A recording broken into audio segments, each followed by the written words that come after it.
with you 24 hours a day. And, you know, see, like now, though... yeah, you got to lose the weight. I said to myself, all right, this weekend I'm really going to have, you know, a healthier weekend. I'm going to get up. I'm going to get up, I'm going to jog, you know. And then thank you, Gilbert. Jog. And then I realized Gilbert doesn't think I can do it. Right. And then I realized that I got a gig in Detroit. I got to go to Detroit. And it's like, you know, all right. You can still do it. You can still cut back. A guy I know is flying me up on a private jet to Detroit. And there's food on a jet. And you don't have to have food on the jet. What do you mean, though, Art? Who's this guy There's flying? a guy that, well, I guess he doesn't want me to say his name, but I might get into business with this guy concerning my website. Yeah. And he's got a private jet, this dude? He's a big time hedge fund guy. Big time. And he wants to be in the website business with you? He's not, like, he runs... He must be a star fucker. Multi-billion-dollar... Wow. You let the guy tell a story? He runs a multi-billion-dollar hedge fund, and he you know, he likes the world of entertainment. He's interested in it. Real, like, you talk about type A personalities. I went to meet him at his office. It's got the most incredible view of Central Park I've ever seen. And the guy, about a 45-year-old guy, like, in perfect shape. When he talks to you, you feel like, you know... He's focused on you. Focused, like he makes you feel important. And he got in contact with me through a friend of his that had seen me do stand-up or something. I don't know. But there's this whole big thing now, websites. You know what Will Ferrell's doing with Funny or Die? Right. Use your brand to stretch out and do some entertainment and stuff, yeah. I considered that, Make little videos and all that stuff like Will is doing. You're on such a different level. Nah, I just kind of just said, it sounds like a lot of fucking work. That's the problem. But there's... You know, anyway, it's being discussed, and I went and met the guy. He's a really nice guy. He's from Detroit. Right. And where's he live, Grosse Pointe? Well, no, he's from Detroit originally. He lives in Manhattan. He's out of there now. And, yeah, right. And he's not too many billionaires in Detroit. Hardcore local sports fan of Detroit, so I happened to have this gig up there, and he said, I'm going to go to the Lions game and probably the Michigan game. So you're hopping a ride with him. And he goes, I want to come see your act because I haven't seen it yet so he's live. putting that on his itinerary? Like a business thing almost. Yeah. And he said, hey, you want to come up? I got the jet, so it's going to be a lot of fun, you know. What kind of jets he got? I'll see. I don't know. Probably one of them Gulfstreams. So now, Artie, you can't dictate what kind of food is on the jet. There'll be food on the jet. See, well, that's the problem, and it's like when I went for a meeting... It's not that long a flight, dude. You could skip the whole eating thing. It's an hour and 10 minutes, yeah. That's all drinking. Yeah, just drink. What is this hedge fund shit? You know, I know these guys are all rich, but what do? They're in the stock market? The guys who finance Beer League were involved with hedge funds. What a hedge fund is... Now, look, get ready to pounce on me, because I might be totally wrong. This is my understanding of what a hedge fund is. All right. You get a big, like, a huge, like, consortium of investors. Right. You get a whole bunch of dudes who have money. A whole bunch of guys who are capable. Some are bigger fish, some are smaller. Some might be capable of putting in $1 million, right. Some $200,000 or whatever. Right. And you get it to be a huge sum. And then you buy a bunch of stocks. You hire a guy to manage your money. You hire a guy to manage the hedge fund. And he puts the hedge fund into all different investments. And at the end of the year, you get a statement. Look, here's what we made. And it could be anything. It could be stocks. It could be real estate. It could be, like, with the beer league. So what's the VIG? I mean, they get I would assume they get a percentage, you know, and... Sounds like a good deal. Yeah, but... I might go into this hedge fund business. I see all these guys with the big money are the hedge fund guys. Right. I could do that. Like, the guys who did Beer League ran a $500 million hedge fund. Can't be that hard. I know a lot of imbeciles who are doing it and making a fortune. But, it's not hard to make a fortune with $500 million behind. That's what I mean. You know what? You're right, Howard. If you get $1 billion, everything you buy becomes important. Right. But you know what, Howard? You're right, because there are a lot of imbeciles doing it. That's why when you meet a guy like this, you go like, wow, like, that's where I want my money. Right. And because this guy ain't no imbecile. And the company that he started, I'll tell you off the air, if you Google it, it's pretty impressive. But so they put these people in all different investments. And, like, for instance, Beer League was a $3 million investment for the hedge fund. Why is he, no offense, but why is he taking an interest in a peddling bullshit enterprise like a website? Because he's fascinated by it. I see. It's fun for him. It's a personal thing. Oh, okay. So he's not saying... It's something new that he found out about. He said, I'd like to get into that. He's not putting any of the hedge fund's money in Right. But this is a personal thing. Yeah. So in other words, he likes show business, he likes your act, and he's thinking, hey, you know what, let's have some fun here and see if we can build this website into something. Yeah, and he threw around numbers in the office. Like, I explained to him, I sort of gave him my little resume and stuff, and he told me... Is he going to pay you? That all has to be discussed. In other words, he wants Artie-Lange.com. He'll take it over and he'll manage the whole website? That's the eventual goal. Tell him I'll do it, too, if you can piggyback me into this. Do you want to? Yeah, sure. Let him take over HowardStern.com. Just give me a ton of fucking money. You and him in a room, it would be impressive. But see, here's the thing. This guy knows nothing about... It's funny. Like, here were the numbers he was throwing out in this meeting. He goes... it would be kind of a fun thing to dabble in. Like, say I give you $6 million, and... Hold it, put me in on that. Right, so, and he goes, and I'm sitting there, and that's like an hour into the meeting, and I'm like, yeah. I was thinking more like 50 grand. Right, when did we start? And he goes, and say, like, in a couple of years, we sell it for 30, 35. It's not a huge profit, but yet... it's something that's fun. It's interesting. What is this guy, fucking on acid? It's not a huge profit. Not for him, apparently. You sell Artie-Lange for $35 million. That's a fucking major After hit. only putting in $6 million, that's great. Well, here's the thing. It sounds like this guy... You sure this isn't the movie Trading Places? And they're just goofing on you? Well, as long as Artie, I think I'll give you $6 million. As long as they're taping it all and I get a piece of the DVD. Well, in that would be the budget of the website. So maybe there'd be a salary allotted, but obviously I'd retain a huge percentage of it. You see, the other thing is, it doesn't sound like I'll sell my whole percentage of my HowardStern.com. No, you don't want to sell the percentage. If you could just broker it for me. It doesn't sound like this guy loses a lot. You know what I mean? Fine. I'm ready to be taken over. Like, that's why people would talk to me about SiriusXMexclusives, like, and what do you think what's going to happen? And I was like, I don't know if I'd bet against, like, Howard and Mel, and this guy... I don't know what's going to happen with Sirius. But, this guy you're confident in him in some level. Yeah. And I'm going to start out by maybe just starting to sell advertising on the site and getting my feet wet with it. And apparently there's enough hits to where it would be viable. I can get ad revenue. Yeah. Right. And that's how we're going to tippy-toe into it. And if that does well in 6 months, you go further in. There, huh? So he's going to come to the gig to see the act live, and he's going to the Lions game, and he offered me a ride on the jet. So. But the guy, if he's do you really want to meet the guy? If he's a really good businessman, he should have just said to you, look, Artie, I'm thinking of paying you $5,000 for your website. And you would have been like, okay. That'll take care of my gambling for the weekend.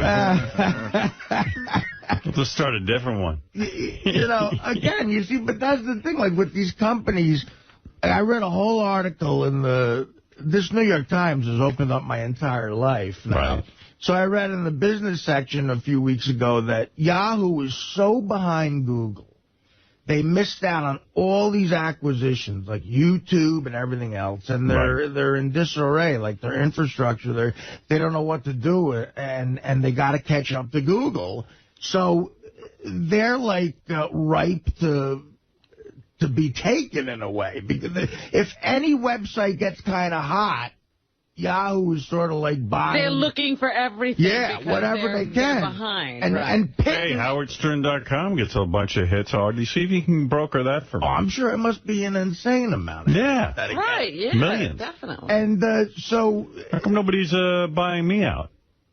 You're not available. Probably like the hot chick thing. Come on, Yahoo. You don't go out there. Yahoo wants to turn that organization around. I know a website that gets a lot of hits. Well, that's it. Like, what a pittance to Yahoo is huge money to me. And I'm thinking in 5 years, if that happens, my fat ass will retire. Right. You get $6 million for your website. You can say sayonara. I mean, that's what I'm saying. So it's just an interesting part. I mean, how much longer am I going to fucking do the road? Boy, you were doing lots of business yesterday. My whole attitude now is my future brother-in-law, 𝗛𝗄𝗿𝗱. A lot of people calling in about your Letterman. How'd you think it went? All I know is I haven't seen it yet. But Vinny called me, who works over at Letterman. Yeah. Emailed me. Right. And said, hey, Artie was really great. They gave him a really long segment, even better than his first appearance. And Ooh. Dave kept him on a real long time, and everybody loved it. So he was like gushing. Again, by the time I got home, and this doesn't happen a lot, knowing these talk shows, I already have gotten another date back in May. Wow. Yeah, well, I got my... They love you. They already called back. It felt... And because Matt Lauer, I think, had a shorter segment than most first guests, I might have had a full 11, 12 minutes. Whereas usually I get about 8, you know. Was Matt Lauer a real bore? No, not as bad as I thought it would be, actually. What was he talking about? He's a charming guy, and the audience seemed to dig him, and Letterman asked him about the Tom Cruise interview. Okay. Which he didn't really give any fantastic revelation there, but his best line was... Letterman said, you know, 𝗛𝗄𝗿𝗱's over here now. And Lauer said, when does she start? That was good. Which was a good dig. That got a big laugh, and Letterman even said, nice. You know. Very good one. nice. So he was, you know what, he's the perfect guy to follow because the audience was just in a nice, pleasant mood. They weren't laughed out. Or I say on the wrap-up show yesterday, I did Kilborn once, and I had to follow George Carlin. I mean, Jesus Christ. Eddie killed. My first line when I sat down was, I tried to use it, I said, it's always easy and great to follow the best comedian ever. But he was like a perfect guy to follow, you know. Right. Not too famous, not too strong with the laughs. They were in a nice mood for me to come and be obnoxious. Something happened, right, yeah. Did you end up wearing the pants, or are you the ones you couldn't fit into, or did you go with stretch pants? I couldn't wear the ones I had on here yesterday. That would have been embarrassing. You would have seen my ass. Right. So I did the old bald spot cover-up. That's such a weird move, because there are smoking hot chicks on Letterman. This chick is a talent coordinator. I think her name is Sarah. I don't want to say the wrong name, but she's a goddamn 10. Yeah. And she walks you down there into the makeup, and there's the move where there's other cute makeup chicks around. They put the makeup on me, and I go to the hair guy, because they always have this move where they go, do you want anything? And I'm like, well, what do you think? Yeah, I mean, you see that big spot on my head? And I go, dude, honestly, when I do these talk shows, when I turn around to sit down, it's the most depressing moment of a very depressing life I have. When I see that bald spot, he goes, I get it, we'll cover it up. So he had to do that. So but in front of hot chicks. Oh, but you weren't telling this to a guy. Was it loud? It was the guy was the hair guy, but there were hot chicks around, you know. See, a guy you should, know to just do it and shut the fuck up. Right, I go, what do you think, man? Do I need anything? With your eyebrows, you're pointing to the top of your head. El Baldo. So, is it getting bigger, the bald spot, or is it pretty much maintaining? I feel that I'm maintaining it, which is very good news, because from the front I can pull it off. Yeah, you don't look bald. And I've been at this plateau for a while, so maybe God will be nice and go, we're going to stop there. That's it. Yeah, it might actually, because like my brother-in-law, Pete, he has the same bald spot you do. Really? I never noticed that on Pete. Yeah, but he has hair all in the front, and you know he's an older guy now. Hair. He's got a lot of hair. It never progressed to the whole full front thing. Like Hey, Howard? Yeah. Why doesn't he just get the Ted Danson piece? Because Ted had that thing where he had a whole lot Artie of hair. ain't gonna wear a piece. Well, It's just like a hair yarmulke. Because of where Why don't you just wear a yarmulke? I do You know what? that. I'm thinking you ought to go with that whole friars thing, you know, be a friar, Yeah. and have Friar the talk. little bald spot in the middle. You wouldn't get a hairpiece just No, for TV. I would you? wouldn't do that. No, Yeah. but at Ross's wedding, you know, they gave out the yarmulkes, and I was like, cool, this is perfect in case I'm sitting in front of a hot ready chick. for pictures now. And I look think at Bubba's- respectful because I'm not Jewish, you know, but I'm being respectful. I think at Bubba's wedding you should wear a yarmulke. That goes over big at a Thrillbilly wedding. Whenever there's a hot chick around and we want to like hook you up with her, we're gonna put a yarmulke on. Yeah, you're just an Orthodox Jew, that's all. That's good because I look like I'm good with money, you know. That would have been funny on Letterman if you walked out with a yarmulke on, and Dave would go, well, what's with the yarmulke? And you go, well, I'm Italian, but I got a bald spot, dude, and look. It would have been a good reference to his monologue. He had a real funny joke in his monologue about Mel Gibson opening up a Christmas gift, and it was a yarmulke. All right. Perfect. But so I got that done, and then, you know, it was probably a full 11, 12-minute segment. You know, I was thinking about you on Letterman last night because this morning I only got up to, I was, you know, trying to watch it before I came in, and only got up to his introduction of you in the beginning of the show. And, you know, now that I think about it, Artie's big thing is like, you know, gee, you watch Dave talk about you, and you think he's pissed that you're coming on, like you're not a good enough guest. Just like it's annoyed. Like, and he was introducing Artie's DVD and stuff like that. And I was trying to see if Dave was really into having Artie on. You were trying to detect a feeling. Huh? And it was like some sarcasm there, and right away you go. I'm so glad you said that. He did a classic Letterman thing, which now I'm in the green room watching now. I'm already paranoid from staying up the night before to hear him go, Artie Lange. He goes, Artie Lange is here. And then he goes, Artie Lange is here. It's going to be a really great show. No, I know. Really great show. Because this is the kind of show you'll write home to your grandmother. You know, that Letterman sarcasm. Right. And like, I'm thinking Artie must be bumming right about now. I was. It just added to... Because, again, nothing's good in the back. You're watching it. Again, Vinny's the best guy ever because he's such a coach. But you watch the whole thing. You don't sit there and try to just zone out. You watch. I'm a perennial second guest. You know, I'm a second guest guy since the Conan and everything.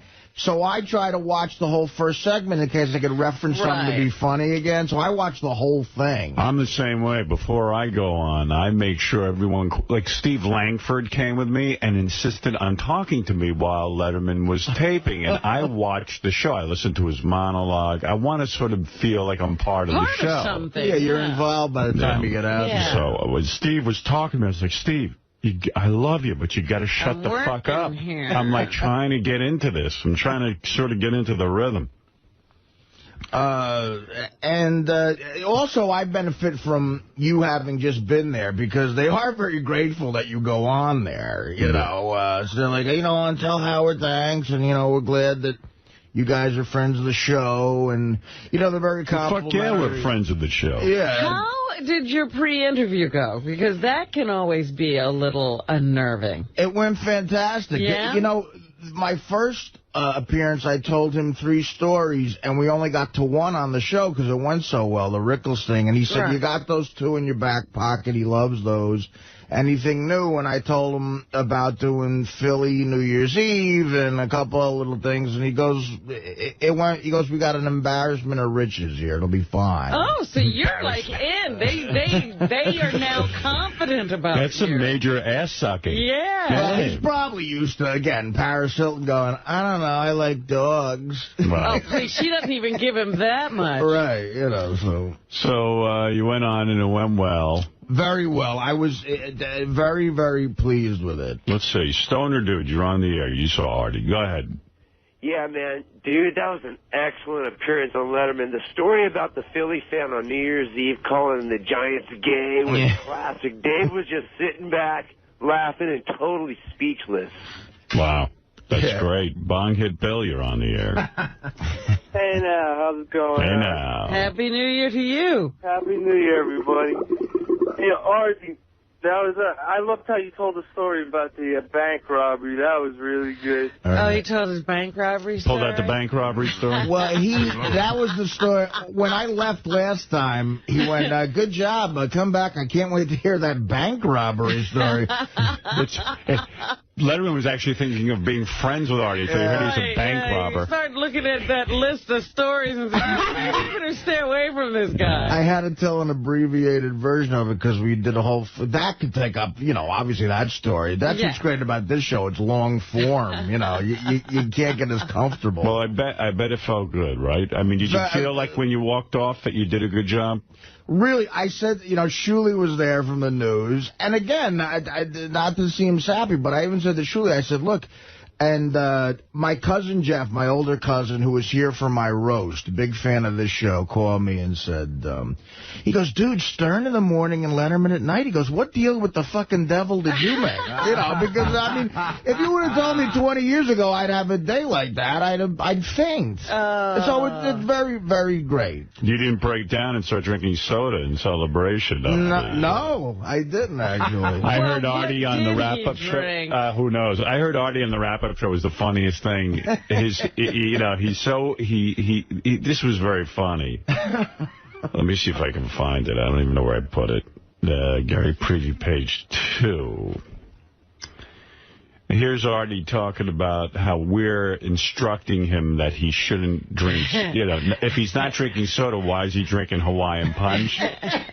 This is funny. How those baby steps coming along? This show is filled with people who have figured out the world. They have figured out life. They love giving advice. Everybody is perfect. And I feel like a retard. Of course I know Hawaiian Punch is just as bad for your soda. I gave up soda. So what the fuck? When I give up Hawaiian Punch, I'll say that. It's because everyone cares. Do you really know that Hawaiian Punch? You didn't know Hawaiian Punch was as bad as soda. You were shocked. You know what? Howard, as surprising to you as this might be, I kind of do. Benji has this rap. Fat guys know more about food than anybody. We know. See, I disagree. We just have no willpower. I disagree. Really? When I was fat, and when I weighed, I was already, Robin knows, I'm not exaggerating. I was fat. Yeah. I honestly did not know about nutrition. Right. My idea of dieting was instead of 10 pieces of fried chicken, I'll eat 6. You know what I mean? Like I didn't know fried chicken, the whole category wasn't healthy. I just thought you eat less food. But what was happening... That's not true to a certain extent. It's not because your body starves for nutrition. The reason I'm eating 2 pieces of fried chicken and hungry all day, because it's all fried shit, It's doing nothing for you. It's doing nothing for me. Yeah. So it's like, I really didn't know. And I didn't know that certain things... I was just blissfully naive. Many people do not believe that soda can make them fat. Right. Well, I know that because I'm living proof of it. But my question to you is, if you know that Hawaiian Punch is no different than soda, why did you give up soda? I don't know, Rob. Hey, see, I have the theory These are the logical questions that give me a headache. Gerald, you're on the air in Winston-Salem. How you doing there? Hey now. Hey now. Hey, I just saw on the news where Anna Nicole Smith was ordered to go to get a blood test for DNA test for a baby because you could be like the father and another guy. A lot of people could Gerald, let me tell you, That's hilarious. Not I could be the father, I am the father. Yeah. Gerald, where did you read that? No, I just saw it on the news just now. Yes, there's a story going around that I am not the father of Anna Nicole's baby. I am. What did you think when you first heard that I am the father of Anna Nicole's baby? You know what? I was trying to wait for the replay because I'm not at home.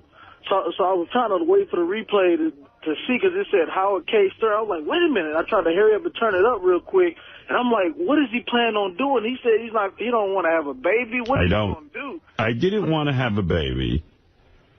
Let me tell you, first of all, I guess you were probably shocked that I even fuck Anna Nicole Smith. Right. Yeah, Right. Did you know that was going on? Hey, hold on. Let me ask you this, dude. Were you fucking her when she was married to the old guy? No. No. I was not. I would not do that. I mean, she was married at the time. You're not that kind of guy. I'm not that kind of heel. I'm a heel. He's no worm. I'm a different kind of worm.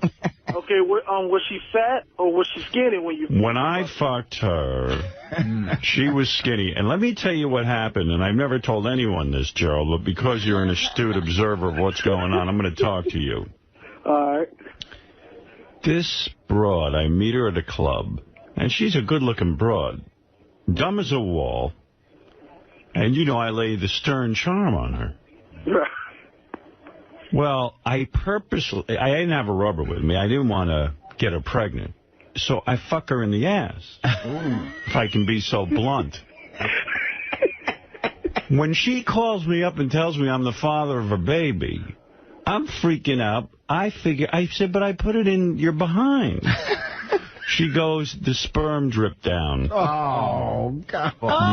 Even though it was full of ass. That is horrible. That's what made the baby That's ass ass sperm. No, man, come on, man. That can't be true, man. Yeah, it dripped out of her ass into the vagina. Sperm can live with a certain ass germ on it. But what do you call the baby of that? I'll be honest with you. You know, I told people that they couldn't believe it. They go, like...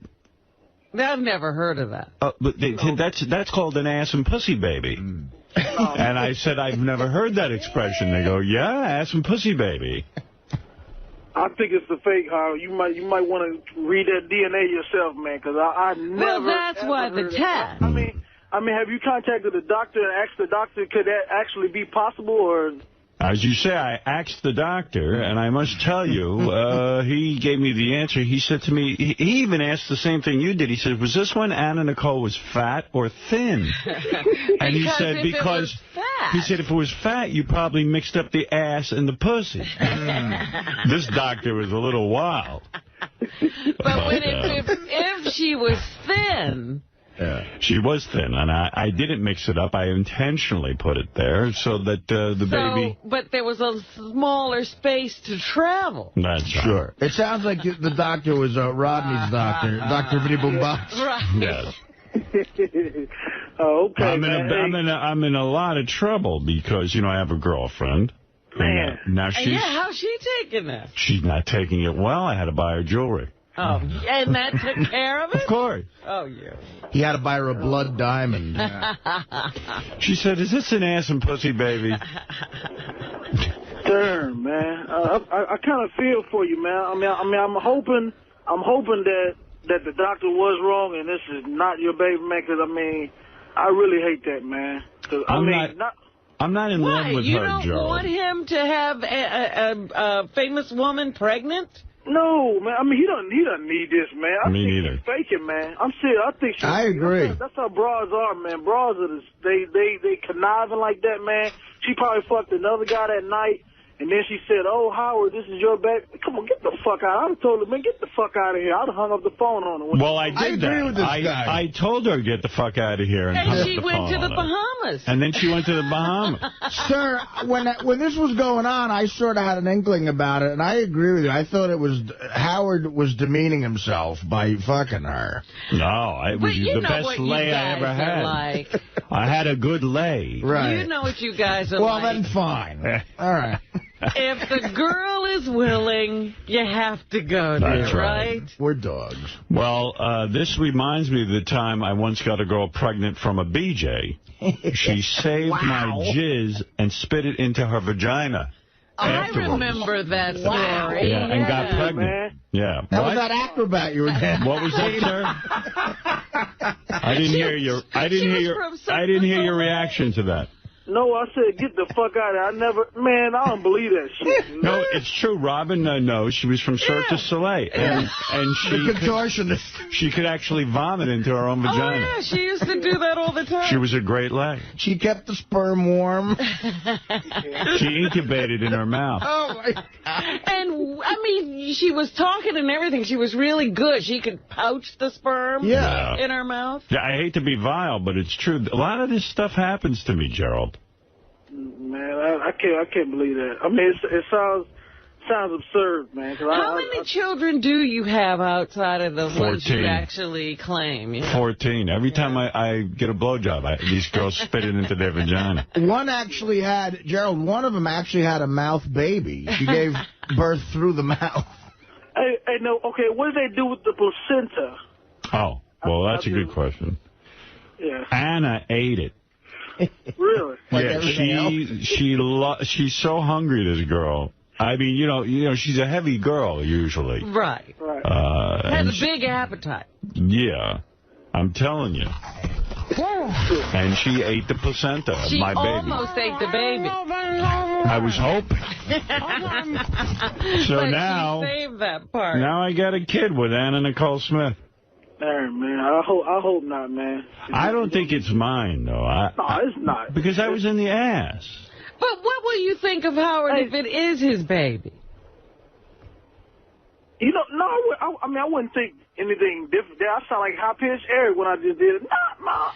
But, no, I wouldn't think nothing different of Howard. I mean, I just pray and hope that it's not, well, not pray, but I hope that it's not yours, man, seriously, because, I mean...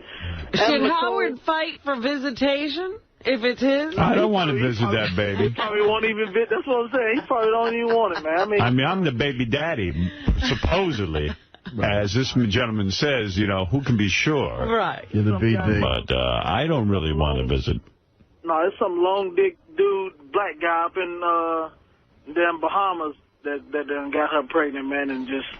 Yeah, that baby looks black to me. Have you seen the baby? No, I have not. I hadn't seen it. I have not either myself. I have not myself seen the baby because she's down there in the Bahamas. Right. But... Could be Artie's. I don't know. Artie, what do you think? I was nowhere near her. Oh, okay. Well, now I got this whole thing because I'm sure she's going to want some money for right. the Oh, shit, yeah. I mean, she just juiced the hell out that old guy, man. I mean, she's going to try to juice you. Well, let me tell you something. I'll know it's my baby if I see that big nose. Yeah. If that big nose starts developing, then I'll know. I did hear there was a little trouble delivering. Because of the nose? That's what she told me. This broad calls me up on the phone and says, I just had your baby and a fucking nose. My whole pussy's on fire. Oh. And I said, man... You get out of here. The nose isn't that big yet. She goes, wait till you see your baby spitting in your big-ass nose. Big nostrils and Adam's apple. Damn. So they didn't even have to cut her. The nose just cut it on the way out. The nose got right through, man. Hurt, man. Yeah. Well, hey, man, y'all... I'm making jokes, but I'm hurting inside, Gerald. Oh, I know the feeling, dude. I mean, I haven't been there, but I could just understand, like, man, what the fuck do you do now?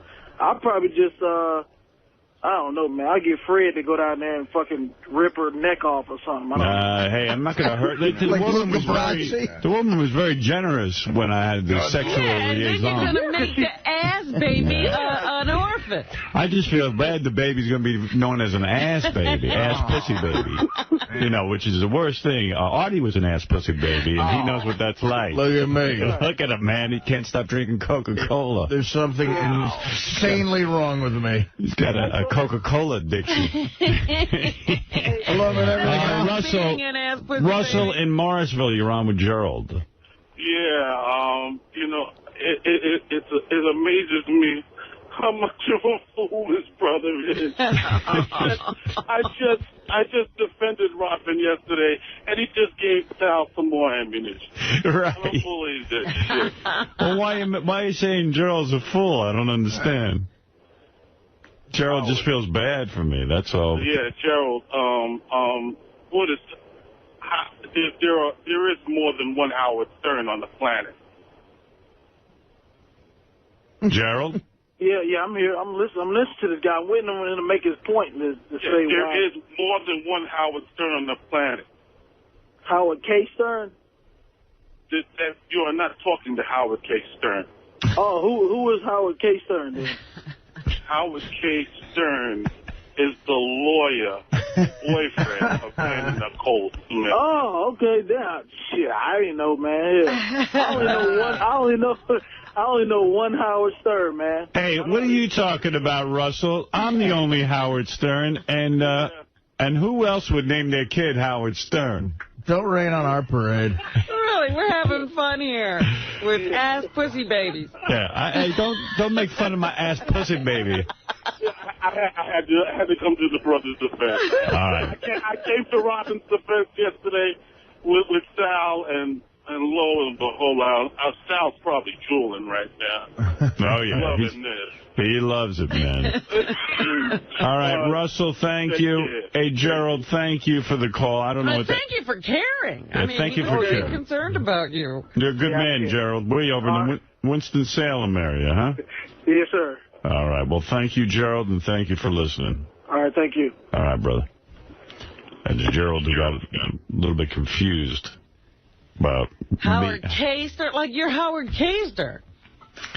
Well, I'm thinking of changing my name to Howard K-Ster. That guy gets a lot of press now that he impregnated Anna Nicole, allegedly. You're laughing about this, but clearly there are millions who think you're the father of her baby. Absolutely. I know. I'm telling you, Beth was sitting in an airport coming back from somewhere, and there was sort of like a hillbilly family sitting there. Thrillbilly Jones? Yeah, like a guy and his wife and 2 kids. And the kids were like teenagers, and they were like, man, let me see. It was a picture of Howard K. Stern. They go, let me see. The wife goes, let me see that picture. That's Howard Stern. Yeah, he is the father of Anna Nicole's baby. You would think the subscribers would go through the roof. People just wanted to hear about how I fucked Anna Nicole Smith. Oh, my God. Why aren't you being interviewed? You tell. Look at Stern trying to lay low with his ass pussy baby. Nice. See, I bet a lot of the brothers love hearing that. Like, you're a baby daddy. Just around. I'm a baby daddy. Hey, it can happen. You never know. Be a baby daddy. You know. It happens. There are accidents all the time. That's right. Get a lot of MOCs, mother of child. Right. What was it talking about? Oh, we were talking about Artie's Letterman appearance. Yeah. Lou, did you see it in Newark? Lou, you want to comment on Artie? Yeah. Hey, Howard, long-time listener. Hey, Fred. Hey, Robin. And Artie, I think he bombed. Bombed? Everyone's calling in saying Letterman already rebooked him. Well, just for ratings. You won't go on the show, that many times. Well, everybody seems to be saying he was great except for you, Lou. Well, what didn't you like? When David started laughing, Artie would look over and Artie started laughing. And then if Artie was laughing, then David started laughing. Sounds like a lot of laughing was going on, doesn't it, brother? That's a bomb if ever I heard one. It sounds like Dave laughing was a bad thing. Artie, I mean, I love Artie, man. He sounds great.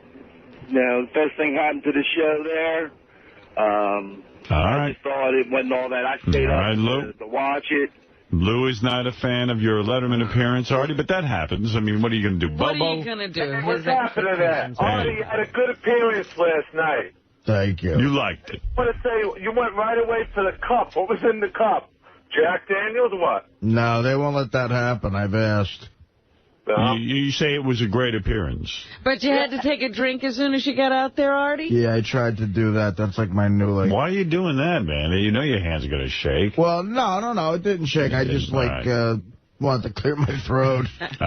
But, Bubba, you're in agreement that it was a great appearance. Yeah, don't you have to wait for the host to sit? Didn't you say that long time ago? Like, Artie sat right away without waiting for Dave to sit I don't know any such rule. No. Yeah. No, I think the host waits for you to sit. Yeah, I'm the guest. Yeah, he's the girl. Artie's the girl and Dave's the guy. Yeah. I'm being courted. Right. Hey, I like your Uncle Sonny's story. They never get old. Thank you. All right, Bubba. Hey, Howard, one more thing, man. I went out and bought the Stiletto 100. It's fucking phenomenal. Yeah, I've gotten a lot of great email about the stiletto. People very pleased with it. I love it. Yeah, I they love it. radio already, man. I can't get enough of this place. All right, man. Thanks, Bobo. Right, take care. Bye-bye. Well, the general consensus, except for one guy, and by the million emails, are that you killed. It was, you know, look, I've done a lot of these. It went very well. It's one of my better ones I've ever had, I think, in any show. Yeah. Well, hey, congrats. I know it's a lot of pressure. Definitely. Quite frankly, a pain in the ass. I think Artie's still at the stage where he finds it exhilarating, you know, and an affirmation or an acknowledgement of how far he's come.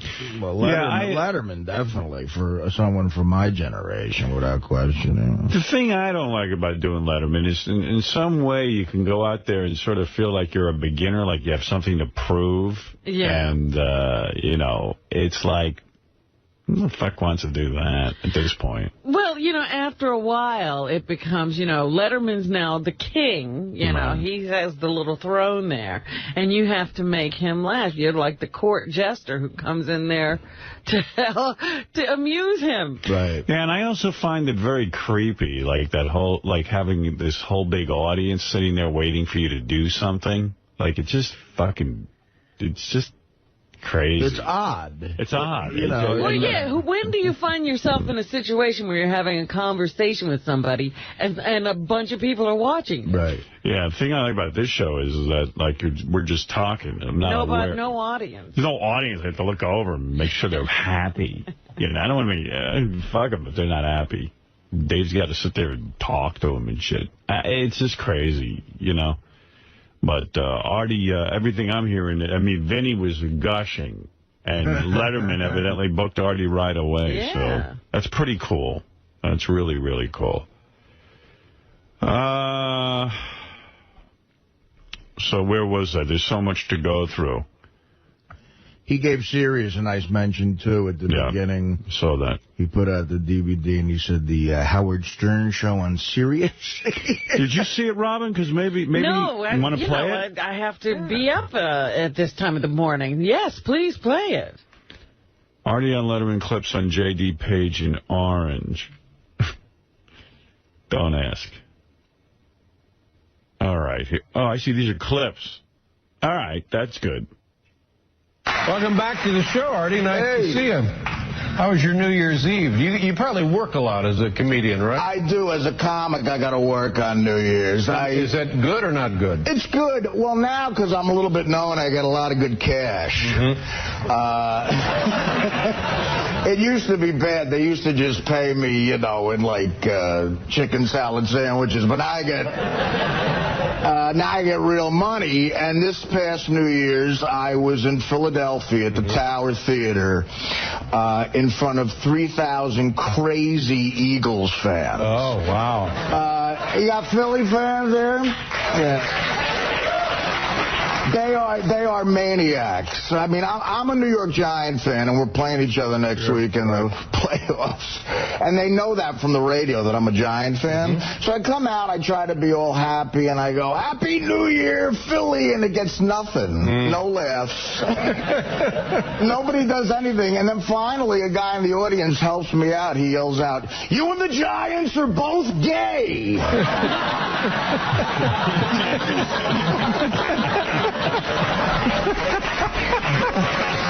Wow. And I got a roar. And then they went into this Eagles chant. They just spelled the word Eagles. E-A-G, and you can't stop them. You got to wait. Spell Eagles. I'll wait. Way to make a living, for God's sake. I mean, you know, well, it's not bad when they give you a great line like that, because when I was bombing, I would just go, by the way, me and the Giants are still gay.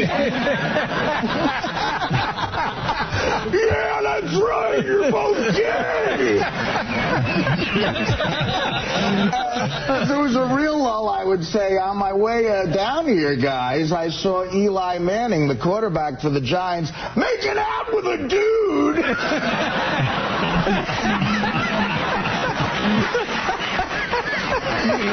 Yeah, wow. Me making out with a dude. Hey, that's good stuff. That was hysterical, Artie. Look at you up there, man. You're killing Letterman. Right. America falling in love with Artie Lange. Yeah, so they've had plenty of opportunities. Yeah. You've given them every opportunity to fall in love with you. Once again, another go-round. Yeah. That's funny.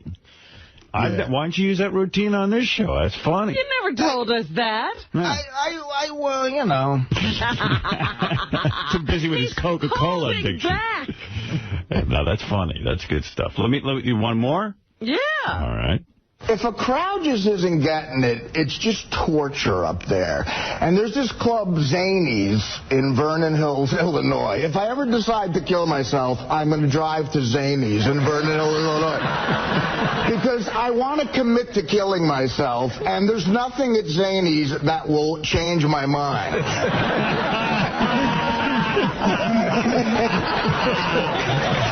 His Letterman cracking up. Yeah, he loves that. He knows that, man. He likes dark stuff. Yeah. Well, he's also been in those clubs. Right, yeah. There's nothing at 𝗦𝗵cie that'll make me change my mind. That's a great line. Great line. Nada. Look at you. I think this is good stuff, man. I think this is A-list type material. This is A. You're not B anymore. You're A. Can I be honest? You used to be B. Now you're A. Honestly. I never wanted to tell you were B. You were B bordering on a C. Now you're A. Look at the crowd going nuts. Listen to him. Oh, look at Artie's face just changed. He's like very serious. He's now, you know what this is? Artie's like Eddie Murphy on Inside the Actors Studio right now. That's an Oscar face. Yeah. Yes. Oh, my God, all serious. Wow. I'm very serious. This was nothing for me. I need a cause. Yes, you know, I'm trying to be humble, but I'm not. Right. Look at me. The applause breaks are weird, though, like you've said. It's like, it's just, you know, you sometimes, I mean, honestly, you know, you do stand-up long enough, you're used to laughs. But at a comedy club, they don't clap like that. Right. The audience at Letterman is very enthusiastic. And, you know, and it's nice. But the thing is, like, you know, when I would do Letterman and I would do a killer appearance or something I thought was killer, you wait for something to happen in your career big from it. And nothing fucking happens. You know what I mean? Like you sit there and go, well, wait, what the hell's going to happen? But those days are over, I think. Right. All right. But anyway, this is very funny. Let's continue. Let's continue. And we do a 5:30 p.m. matinee on a Saturday. Sorry, 5:30. 5:30 p.m. And I get up at like 5:20, you know. On the road. I get up at 5:20. I have a Twix bar and a soda, and I get over there. I try to fit in a spin class, but in Illinois they don't have a lot of those. And I get to 5:30 p.m. It's a no-smoking show. It's one of like 5 shows we have to do. You just feel like a slave. The owner, just like, yeah, you got a 5:30 show, you know. And it's all old people. So there's this 75-year-old couple in the front row. That's nice. Yeah, it's wonderful when you see that, you know. They're gonna get a lot of my Springsteen material.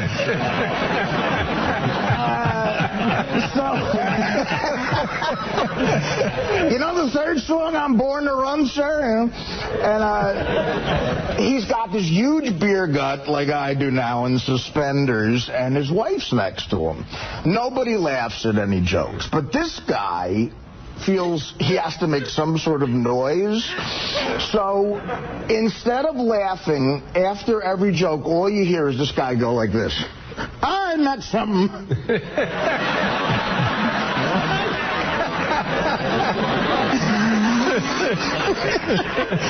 you know, with comedy, you're like, the laughs are part of the act. It's like the timing. You expect the laugh. You're like, da-da-ba-ba-da-bum.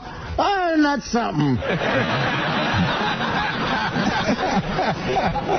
And then when you try to when I would do something a little off color, which I do a lot in my act, you know, if I say like damn or something, he would cover his wife's ears and go, whoa. Not the missus, not the missus. Just looking around for anybody who has a gun to shoot myself in the head. Wow. I should have went to college. Yeah. But old guys will do that. Like, they have that great way of talking. My Uncle Sonny, one of the greatest men ever lived. Uncle Sonny? Uncle Sonny, yeah, like Corleone. I'm from Jersey. One of my favorite guys ever. The last few years of his life, he was sick, and he said, screw it, I'm just going to stay in bed and watch TV all day. And he got into a lot of modern TV shows. One of his favorite shows was Buffy the Vampire Slayer. True story. He loved Buffy the Vampire Slayer, and he reminded me of this old guy, the way he talked. One time I said, Uncle Son, what's this show Buffy the Vampire Slayer about? Dead serious. This is a true story. He goes, it's a Jew broad fights Draculas.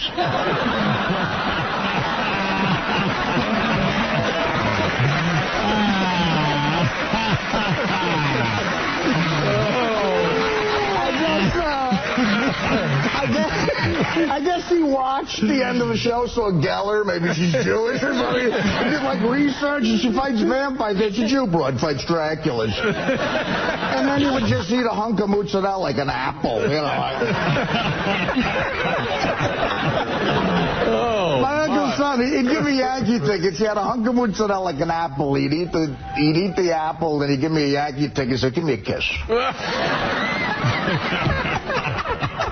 I'd say, hey, give me a kiss. I'd kiss him on the cheek, goes, now get the hell out of here. Yeah. Wow, that's good stuff. Oh, my. Look at you. Look at you. Look at you. Look, you got a serious... You know, you really remind me of Eddie Murphy in the Inside the Actor Studio. He's changing. Every time they'd show a clip of Eddie doing something great, Eddie would just have this very serious look on his face. That's right, trying to be humble. This is my word. You trying to be humble over there? Well, I don't know. Look at me. I'm looking at That's good. Your usual Artie face. You got another face going. This is a very serious face. Yeah, Eddie Murphy did take out, like, Madonna's got that English accent. Eddie Murphy got his own accent. Yeah, we don't even know where he's from anymore. Eddie Murphy goes, you know. Yeah. It's kind of gay. I'm listening to it. Definitely a little effeminate. Yeah. You know. You know. Yeah, that's, you know. But he's good, too. But look at you on Letterman, killing, and Dave cracking up in a genuine way. Dave doesn't have to do a thing. He loves you. Want one more clip? Yeah. We into this? I think they get into the bank thing now. All right. Oh, good. I want to hear this. Yeah. I'm enjoying it. It was the longest segment I've ever had on a talk show. You're killing. Yeah. When you're killing, they keep you out there. You see, these other guys didn't know what they had. Dave understands. Thank you. You know, like Madonna and Eddie Murphy, you're going to have to come up with an accent now. I was thinking for you... What would be the Artie? Redneck? Indian accent. Indian. Like, he goes to India. Yes. Artie thinks he's Indian. When I did the David Letterman show the second time, is when I understand, Artie. What is your favorite word? Curry. You should do the Indian accent. What's your favorite curse word? Pussy fucker. You know who my favorite person was? My Uncle Sonny. Yeah. Yeah, she ate mozzarella. That motherfucker. Now, when you're here from Jersey, you're speaking like an Indian person. Yeah, well, some people say since I got very successful on Letterman, I speak differently. I love that it's on a bad Indian accent. I'm like, no, they're doing it. Well, Madonna does a bad English accent. Yes. And Eddie does a bad whatever he's doing. Madonna doesn't commit to whatever she's trying. Like, just do it. Right. I know, half the words are still, you know, Detroit. Yeah, but that should come out and go, hello, governor. Right. Fuck it. She's so nuts. Yeah, she should be, what are those guys called? The guys who twist up every word? The Cockney. Cockney dialect, yeah. All right, here's a final clip from Artie on Letterman. Artie, sit back and put on that face. Last time you were here, there was a story that we didn't get to, and I didn't even know if you want to talk about it, but it's when you were a kid, you were arrested, and you think, arrested for what? I don't know, speeding? Something like that. But no, it was a little more than that. It was, the first charge was attempted bank robbery. Yeah. And the key word is attempted. How old were you? I was 17. Summer of '85. Like that means anything, who cares? I paint a picture, Dave, when I tell it. I'm like Mark Twain. Summer '85 on the old Hudson River. And I was with my girlfriend at the time. I was dating this broad, hot Italian chick from Jersey, and we were in the bank, and I noticed the bank teller was kind of cute. I didn't have a relationship with the bank till I was 27, but I was 17. She was doing some banking, and I noticed that the girl behind the counter was cute. Now, I'm a dummy. I realize this is retarded, but I'm a big fan of Woody Allen in that movie, Take the Money and Run. He hands a hold-up note to the woman. Yeah. I thought that would be like something she'd find funny and flirtatious. So while my girlfriend is banking, on the back of a deposit slip, I write, I have a gun. God. I remember this word for word because a judge read it back to me 1,000,000 times. I have a gun, put $50,000 into a bag, turn around and count to 1,000, act casual. Thank you for your cooperation, Artie Lange. I signed it. Wow. So I thought that when she saw my name, it's a joke, right? But of course, not realizing the first thing she sees is I have a gun. Probably didn't get all the way through the note. Steps on the silent alarm. I see her turn white. I go, oh, I'm sorry, honey. It's just a joke. And, I didn't have sex with her, by the way. That didn't work. I take the note, throw it out in the garbage can behind me, which was a mistake, and I go, I'm so sorry, this was a joke. We leave in my girlfriend's car, because I didn't have a car. We leave in her father's 72 Ford Granada, which wasn't the best getaway car. And an hour later, they have her name. I'm playing wiffle ball with my buddies in my backyard. I had a wicked slide. At the hideout. Yeah. Back at the hideout, they're playing wiffle ball. At the Lighthouse, they're held up playing wiffle ball. I had a hell of a slider. And I got a call from her loud Italian sister, Teresa. Oh, I will never forget these words emblazoned in my head. It's Sue's sister. Cops, a SWAT team went to her house. Armed robbery it went through. And her sister goes, Artie, what did you do? I'm like, what are you talking about? She goes, the cops are here. They want to talk to Sue. It's got to be drugs. Drugs? What are you talking about, drugs? And sure enough, I had to go. We had to turn ourselves in. They cuffed us. And my girlfriend's father was like a greenhorn right off the boat, an Italian guy. He might have been connected. I was so scared of him. I said to the cops, whatever you do, put me in jail for 50 years. Do not do a thing to her. And sure enough, the father got me aside and goes, when you rob a bank, you not take my daughter.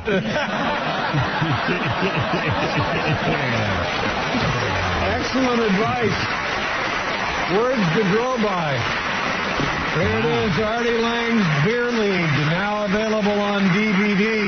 Happy New Year, Artie. Dave, thanks. Always a pleasure. Thank you very much. Artie Lange, folks. We'll be right back with August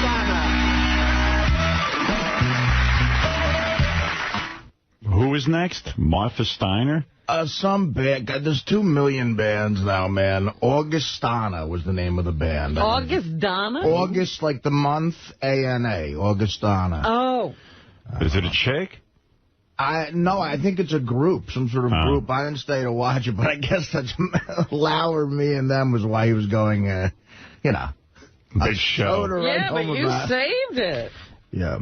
It was good. Man, great. Yeah, excellent. I put it right up there, like, it was a great talk show appearance. Thank you. Hey, good for you, man. I know the pressure of that. And See, sometimes though, fans, I know we have a policy a lot, the fans are always right, but sometimes you just want to go, dude, how about a little slack? Like that guy who called and said I bombed. Is that going to be with you all day? No, I'm just saying, but what does he want? Sometimes you can get it if it's a gray area, but... I mean, that was kind of all right.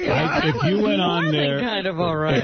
If they made you the President of the United States at that appearance, there's going to be somebody who says you suck. I mean, Jesus. Yeah, no, you can't do better than that. Not a little slack. No, there should be no negatives on that. I wonder what that guy does every day. Let's go evaluate him. Dorian, you're on the air in Washington. Hey, dude.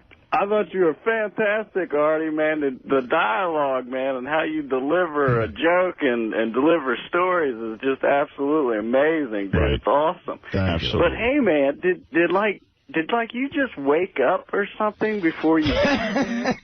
Well, again, that's and Howard is an expert at this, too. Doing that schedule where this show in the morning and then you tape at 5:30, there's no way to, You're not fresh. Yeah, and a nap, if it's a little too long, it sucks. And I went home, I did the pre-interview, which is stressful. I try to lay down, and I probably didn't look the freshest, You didn't sleep beforehand. No, but I tried to. I laid down, I closed my eyes, and then, You were too charged up. Stop it, Artie. Right. Tell the guy you planned that look. That was part of it. That's Artie's frumpy look. That makes him funnier. Very calculated. Yeah. Because it looks like you'd just woken up or something, and the way that they did the makeup, but I swear to God, dude, you look just like Pink's mom in Pink Floyd The Wall.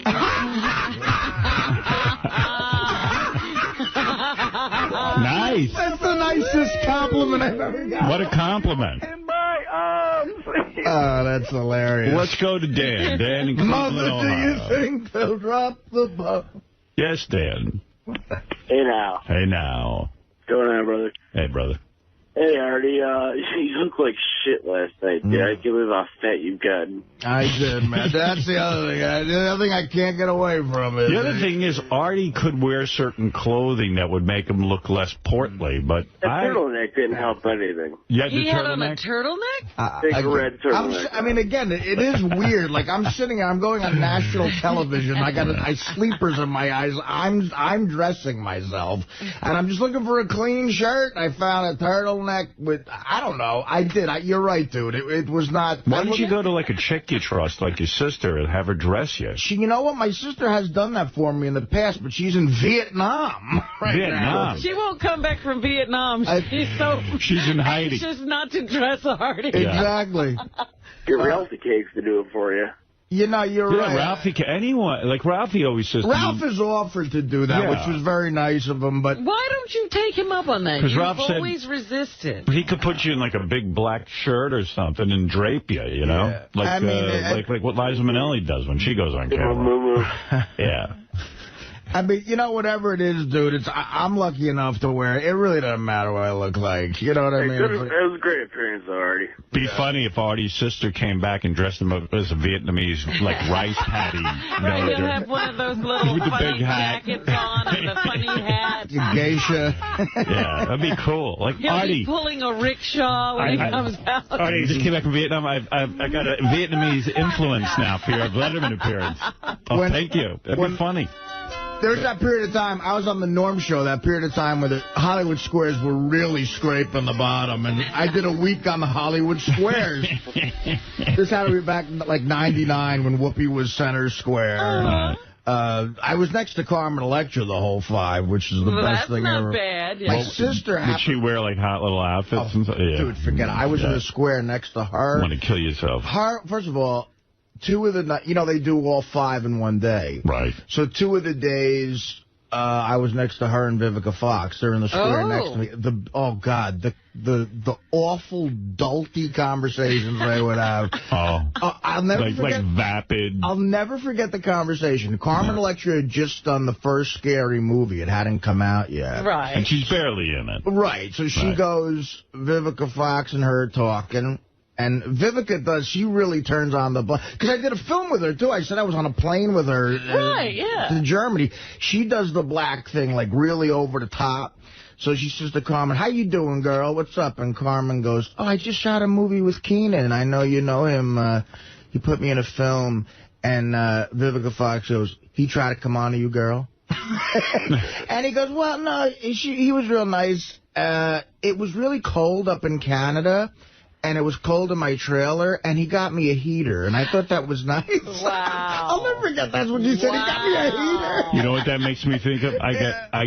You done with that story? No, I'm just saying, my sister happened to be in L.A. that whole week, so she bought 5 shirts for me to wear. You don't change your pants, right. You know. And they were beautiful shirts. She's got great taste, but I just didn't look comfortable in any of them. I just look, I'm better as a slob. Exactly. You know? Right. You got to go on with what you're comfortable in. Right. You do. You got to feel like that's me and that's who I am. And plus, I'm sitting next to Carmen Electra, and I don't, you know, what the fuck? I just want to look at her. Who cares? Yeah, you know, he just got me thinking about something, Artie.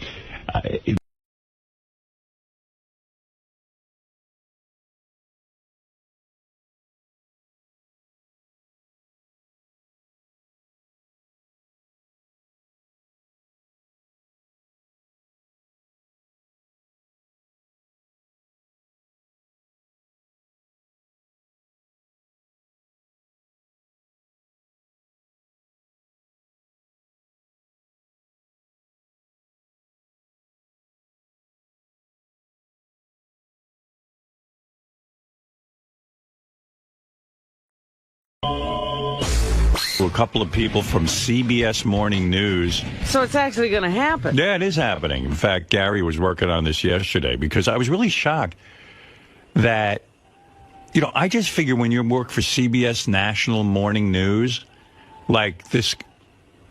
What's that? It's one of the cameras. Scott DePace is on fire because he's going to be working the camera for the CBS Morning News. And he was in here preparing. This is his audition tape. Yeah, now he's practicing? Yeah. Get out of here. That wasn't me. One of my camera guys moved the camera. I'm sorry. I told him to stop. Okay. Anyway, he's all charged up. Says he has it under control. He's Mr. CBS today. Well, you know, usually this stuff's just on Howard TV. Now it's on CBS this morning. Somebody will actually see his work. Yeah, somebody actually get to see it, more than just our fans.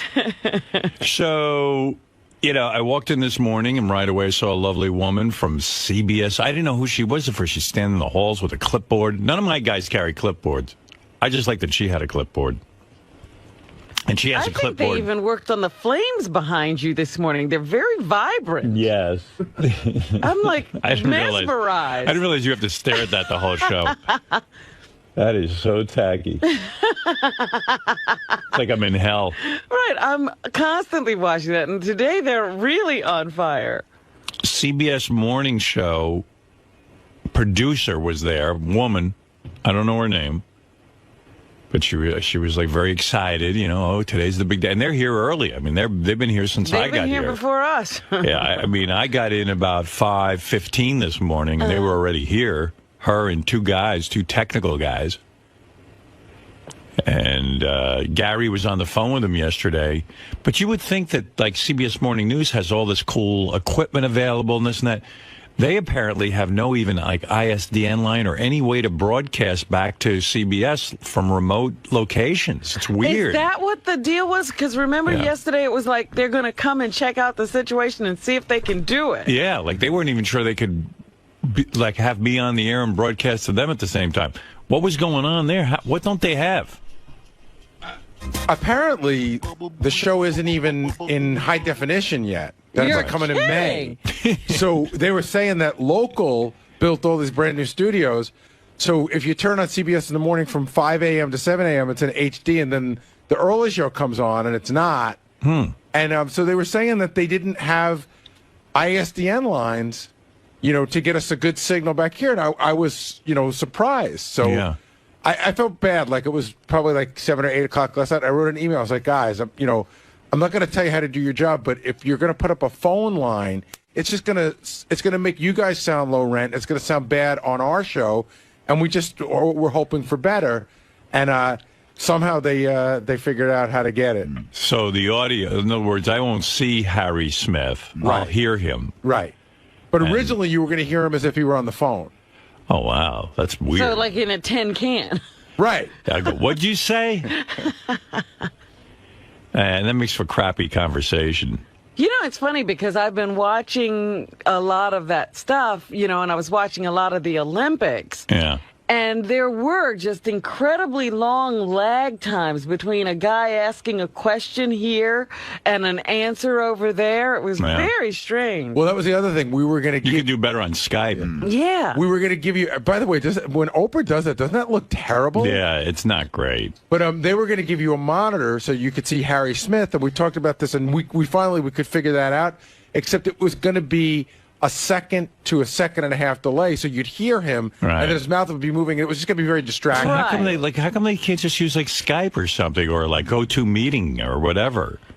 You know what I mean? It's like really weird. I saw NBC local news was out during the snowstorm, and they were using something that wasn't Skype, but they said, "Hey, this is our new thing. We're not transmitting this via satellite, but it's over the internet." And it was some weird, like almost like a handheld camera. I don't know. The signal looked really good. Yeah, I don't know. But anyway, I'm going to be on CBS Early Show, interviewed by Harry Smith. And the guys are going to put up a picture of Harry Smith on that TV screen to remind me to look at that TV screen, because that's where I'll be talking. But it'll be a still picture. Yeah.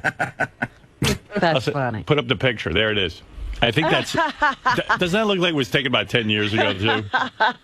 And he's going to look just like that. Right. I think that's a drawing of Harry Smith. So who is the woman? She's a producer? Yeah, Ginny's a producer over at... What's her name? Ginny. Ginny. Mm-hmm. She was working hard with the clipboard. Yep. She's like frantic, running around, nervous. I like that. She seems type A. She said she was impressed with our group. Of course. Who knew? They don't even have ISDN lines. We do. But they came over yesterday. We had a meeting. She said, I think people are always impressed when we have A, a group, and B, we're fairly organized. Is that who you were meeting with yesterday? Yeah. We had a whole board meeting in here. It was, Howard, it was one of those things where, now with cell phones, everybody was in a room, and then somebody would ask a question, and everybody would get on their cell phone, and 11 conversations at once in this little room. Wow. Such a production for me to be on. I think I'm on like 4 minutes or 3 minutes. Right. TV is such a short window when you're on it. You want to know something? But 50 people have to be involved. I get such agita when I have to do these things. So I hear 4 minutes and I go, oh, what do they, do they want me to cram a bunch of things in 4 minutes? And well, it's funny because when the producers were talking yesterday, somebody joked, well, it won't be that long. And somebody, because one of the people from there said, yeah, it's like 3 minutes, and the other guy was like, no, it's like 4.5. And that apparently is huge. Oh. That's a huge amount of time. It's like I'm the president. That picture of Harry Smith, he looks like a urologist. I mean, it's a weird picture, right? But he seems like a good guy. Yeah, it looks like one of those things you see in the subway advertising. Well, it's like right, it's a doctor's ad. It's whiten your teeth. He co-hosts with Julie Chen, right? Yeah. Yeah. Yeah. And Julie will be there, but she doesn't want to do the interview because I goof on Les, her husband. I don't know how it was assigned, but that sounds about right. You always wonder about those backroom meetings, about how this assignment will be made. Terry, someone's writing me a note that the woman running around doesn't work for CBS. She's a Sirius publicist. No, that's Hillary. Oh, is that who you saw this morning? I thought you saw because there's also a female producer. So you saw Hillary this morning. Oh, Hillary. I didn't know which women because there's a ton of people. Oh, I don't. And I'm embarrassed. I'm sure I've met Hillary 1,000 times. Works here, yes. Have I met Hillary 1,000 times? Yeah. Sorry, Hillary. She does publicity for Sirius. I got my head up my asshole, Hillary.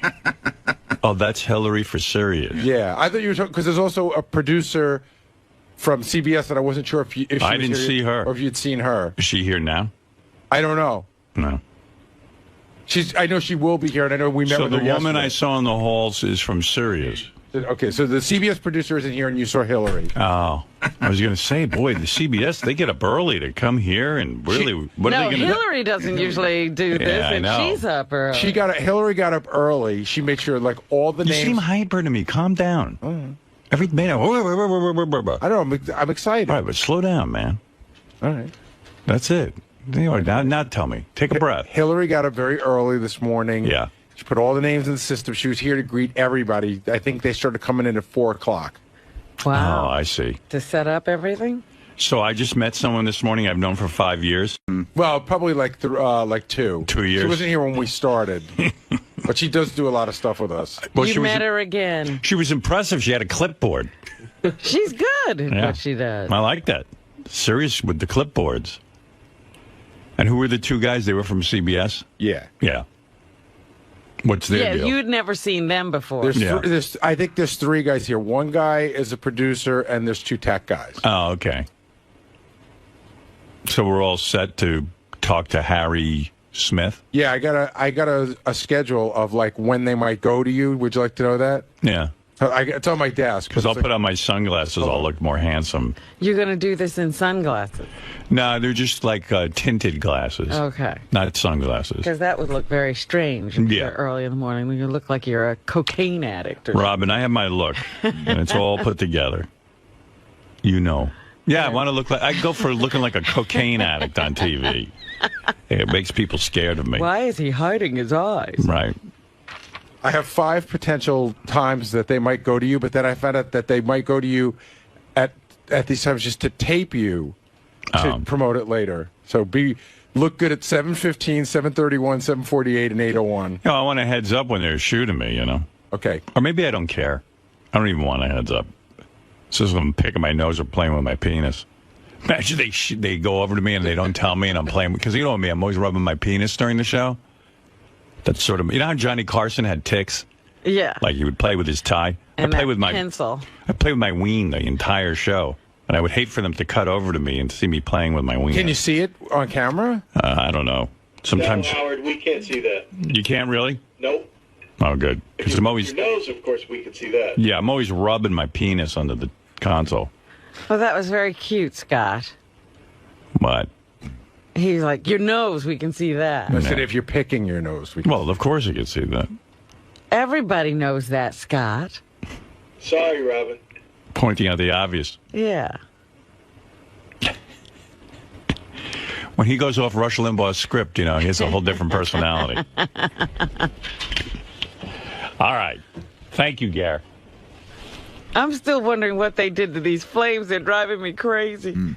Did you guys tweet the flames for CBS this morning? No, we're going to put a logo in that. So we had to pull our diffusion out of that, which normally clouds it. Oh. So they're clear just because of that. They'll go back in right after the segment. What logo do you have to put in? It's a Howard TV / XM Sirius logo. What? It's all 3 logos. Matt, make the patch, please. You'll see it right now. Hold on. What's he talking about? They're going to put that behind you. Let me see it. It's coming right now. All right. Oh, that's smart. Yeah, it's like, what do they call that watching? Yeah, but could you guys keep it out of my monitors? Like, I don't care if you put it behind me. It will be for the whole show, only that segment we'll put it in. Even on here and here? Yeah. It's very distracting to me.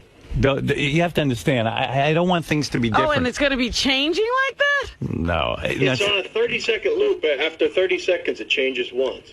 Just put it behind me. I don't want to see SiriusXM logos all in my eyes the whole time I'm talking. Makes me nervous. Makes me think of Scott Greenstein sitting in his office. Mention the radio. Mention SiriusXM. Mention. Okay. Makes me gives me nervous feelings. So like a walk and repeat. Yeah. Would you mind if I put a still of it up? I don't know. Do whatever you want. Who cares? The fuck do I care? I'm just going to try and concentrate on not cursing. They're very concerned. Saying it's changing. Yeah, they were very concerned because they said to Gary like 17 times on the phone. You know, Howard knows not to curse. Of course I know not to curse. I was on regular radio for 100 years. I'm on David Letterman all the time. I mean, what's the matter with you? But I think they're running a delay on me. They're so nervous. You know what? I'm nervous, too, because I haven't... You know what's great about that? Remember when, like, the Beatles or the Stones were coming on Ed Sullivan? Everybody's all nervous. What are they going to say? Can they be under control? Right. They had to cut out half of Elvis's body. Yeah. Yeah, I know. They were afraid of Elvis moving his hips into the camera. And the Stones had a word in their song that, they were hoping they wouldn't say. Dan Foreman. Like crazy people were coming on. Dan Foreman wrote me an email last night. He said that, in fact, CBS Morning Show did promote a rare appearance by Howard Stern. They said it was rare. But, and I think they ran it during Letterman's show. But there wasn't much promotion for it. And quite frankly, it is rare because I had no interest in being on CBS this morning. But when they said, we need you to talk about Jay Leno, I went, okay, I'll do that for you. Did you see the show? No, I saw the opening, which was the only thing different, and I listened to some of the monologue JD played me, but it's the same. That's what I did. I saw the opening monologue. And right. I think I got tired of it. Yeah, I mean, it's the same boring Jay Leno show. But, you know, I was thinking about Jay Leno last night because I knew I was going to be on this show today, and there's a guy in the Las Vegas newspaper who's way on board with the same way I feel. He even mentions me in the article. And the guy's name is, I'll tell you his name. The guy wrote this.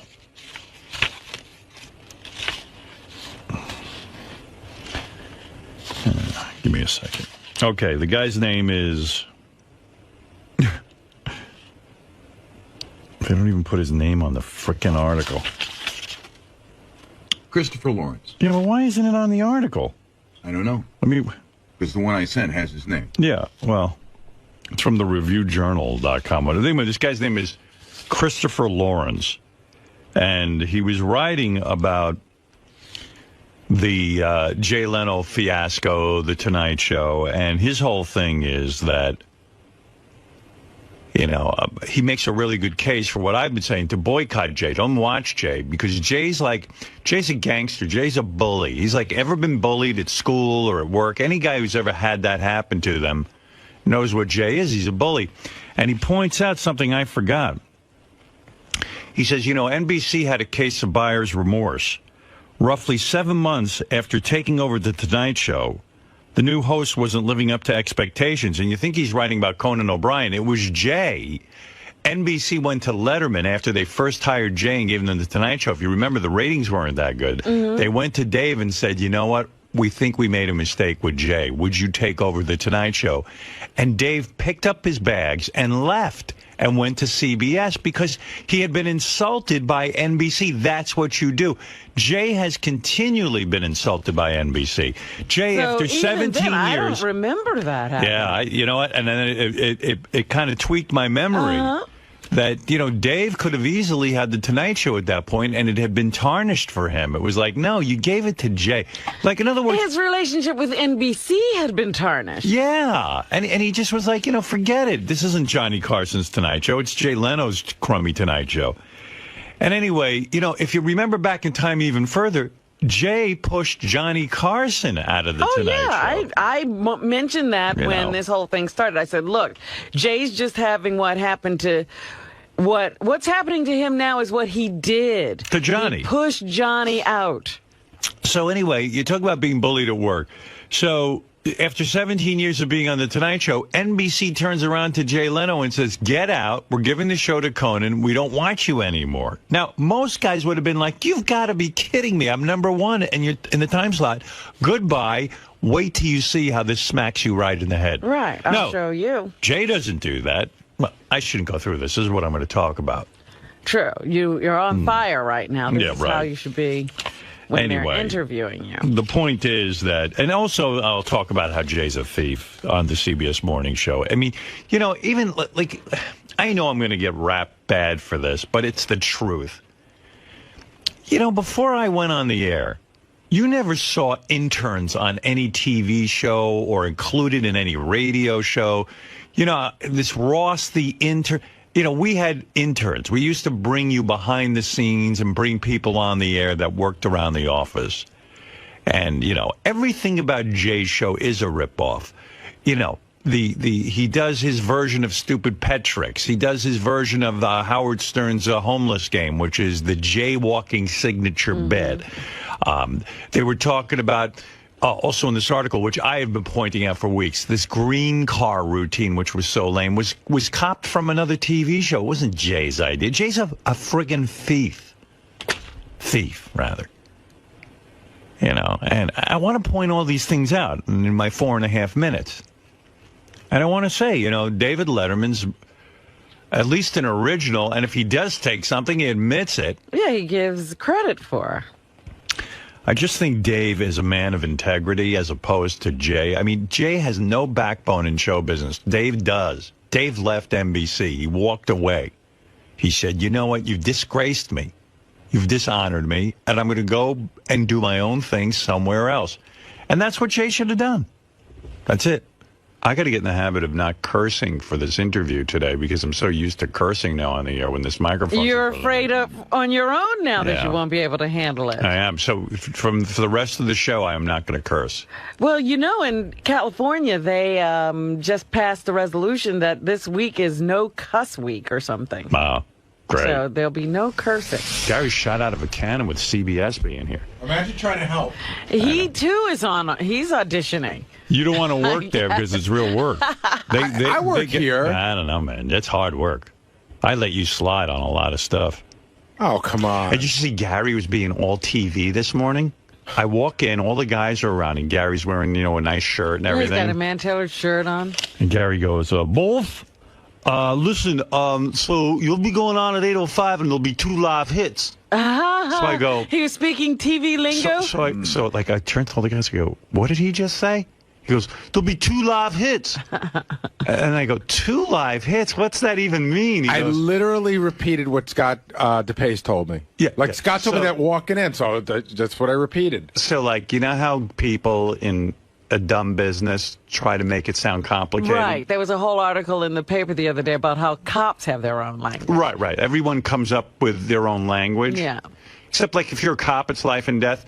With this stupid business, it's like... It's like there's no need for it. You know, what Gary was trying to say is they're going to cut away to you 2 times, you know, before they do the interview. Cut away? What's that? Yeah. No. What kind of lingo is that? No. You're going to be on live twice is real language. Right. Who's ever heard 2 hits? No. Never heard cutaway. Yes, you have, in asshole. this business, we now have. You're being a fucking asshole. No, Robin pointed it out. And I was He's an asshole curse, us. Please, it's all that is BS language. No, we're going to cut away to you. People know just from the lingo of the common lingo. But he goes, boss will be 2 hits. And I'm like, I don't even know. 2 live hits.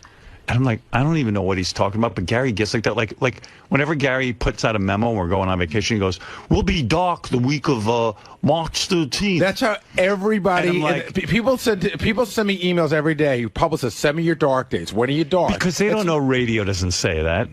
We're dark. You know, when we were fired from dark, NBC, we're on vacation. When we were fired from NBC, we're dark. John Hayes said to me, Robin, the show has been canceled. I was like, what are you talking about? You don't cancel things in radio. You get fired. Okay, so you've been canceled. Are we light when we're here and dark when we're gone? Don't be ridiculous. It's not an unheard of term in the business. There'll be 2 live hits this morning. Well, I heard 2 live hits. I went nuts. So and in the afternoon, we're semi-light. Then Gary shut me down. He goes, I'm not in the mood for this right now. I don't need this. No, you know what? I'm taking no hits on the hits. I was on my way to get in here by 20 after 5 this morning, and the fucking Cross Bronx Expressway was packed, and I had to drive through Harlem, and I was in no mood. Boss, we have a hard out after the 2 live hits, and then we're dark next week.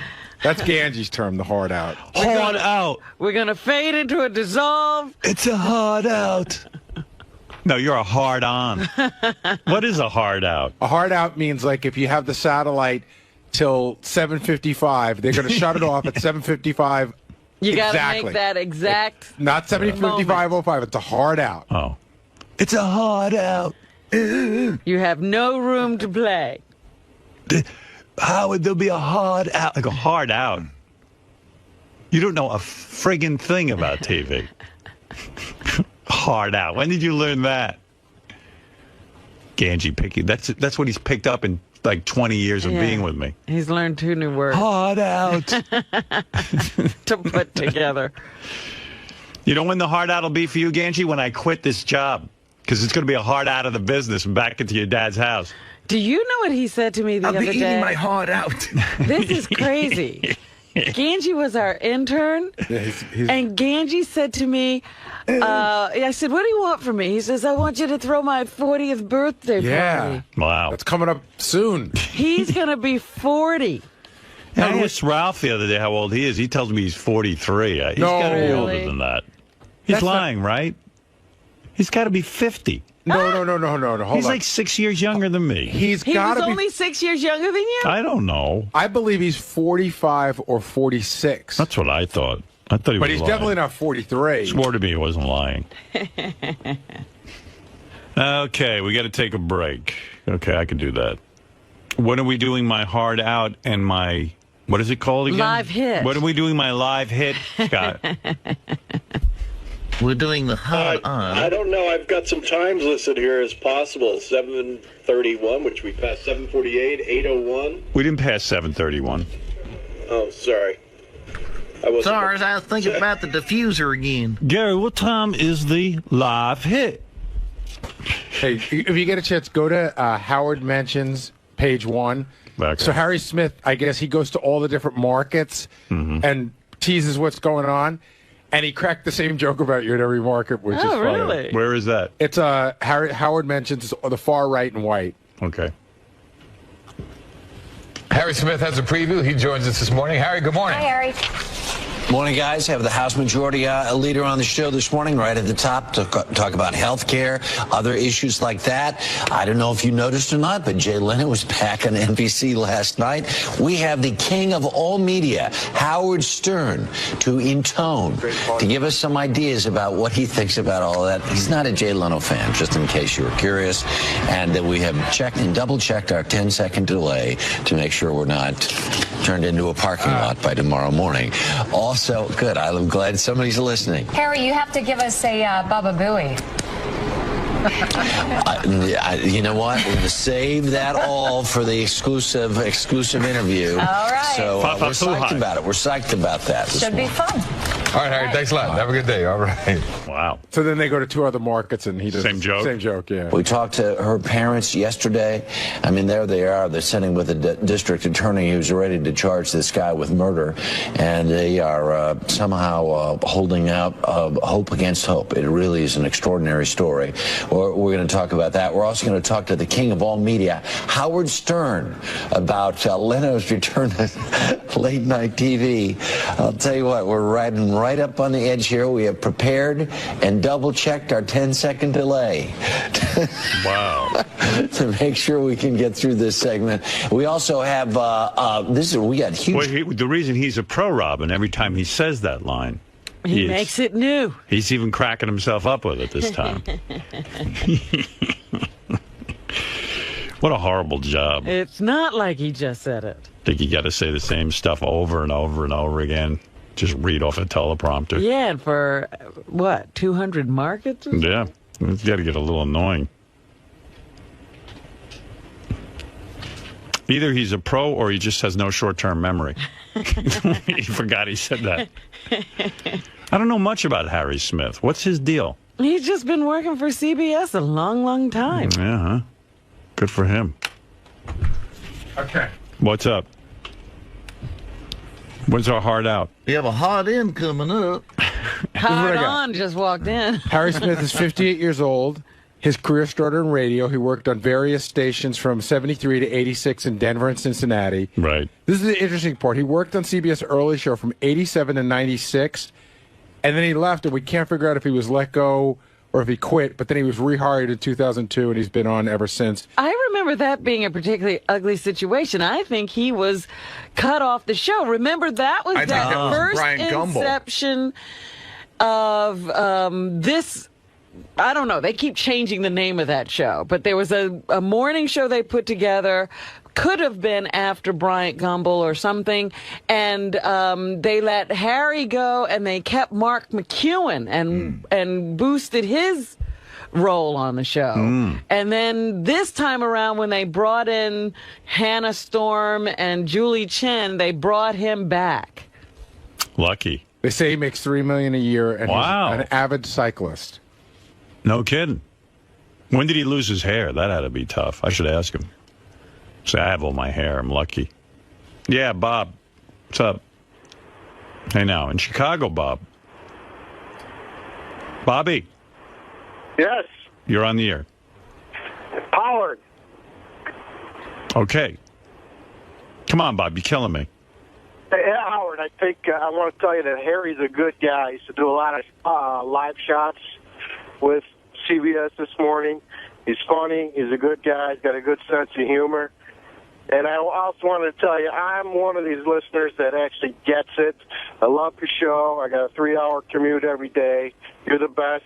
I'll Thanks, let you Bob. go. All right, Bobby. Thanks. All right, we got to take a break. We'll come back right after these words. You're about 2 minutes away from going on. Oh, all right. Well, I'll do one live commercial and come right back. That's good. Of course, 3 days after that massive earthquake there, a curfew in Hartford has now been extended. Looters were told to do some Hey, Howard, after you do your live read, can you put that book on this side just so it's not shot the live read? Thanks. What's that? Needed, of course, are relief supplies. Yes, I did. Hundreds of those are You will save it for later. Okay. It's funnier. Okay. 30, Howard. Pretty mellow. There you go. Royal Air Force jets were scrambled to intercept American Airlines jet this morning over Britain. Flight 78 en route from Dallas to London proved into distress signal. That's what the jets. Americans said the female passenger Hey, by the way, see this? attempted to enter the flight deck. Scott, why won't it change? I'm changing. I can't get it the right route. Hey, Ralph, can you step around the other side? I'm sorry. Wait, you done, Ralph? I'm okay? Yeah, make sure he's beautiful. Yeah. Several fires hit It's the right size. this morning. That area leasing down Right. Just live pictures now. It's hosting a restaurant with shot. I'm going to get those all smaller. You know? All right. What is this? This is Beck's beer. Ah, yeah. We were just talking about Beck's beer. I don't know why I'm uptight about this. I don't know. I'm feeling uptight.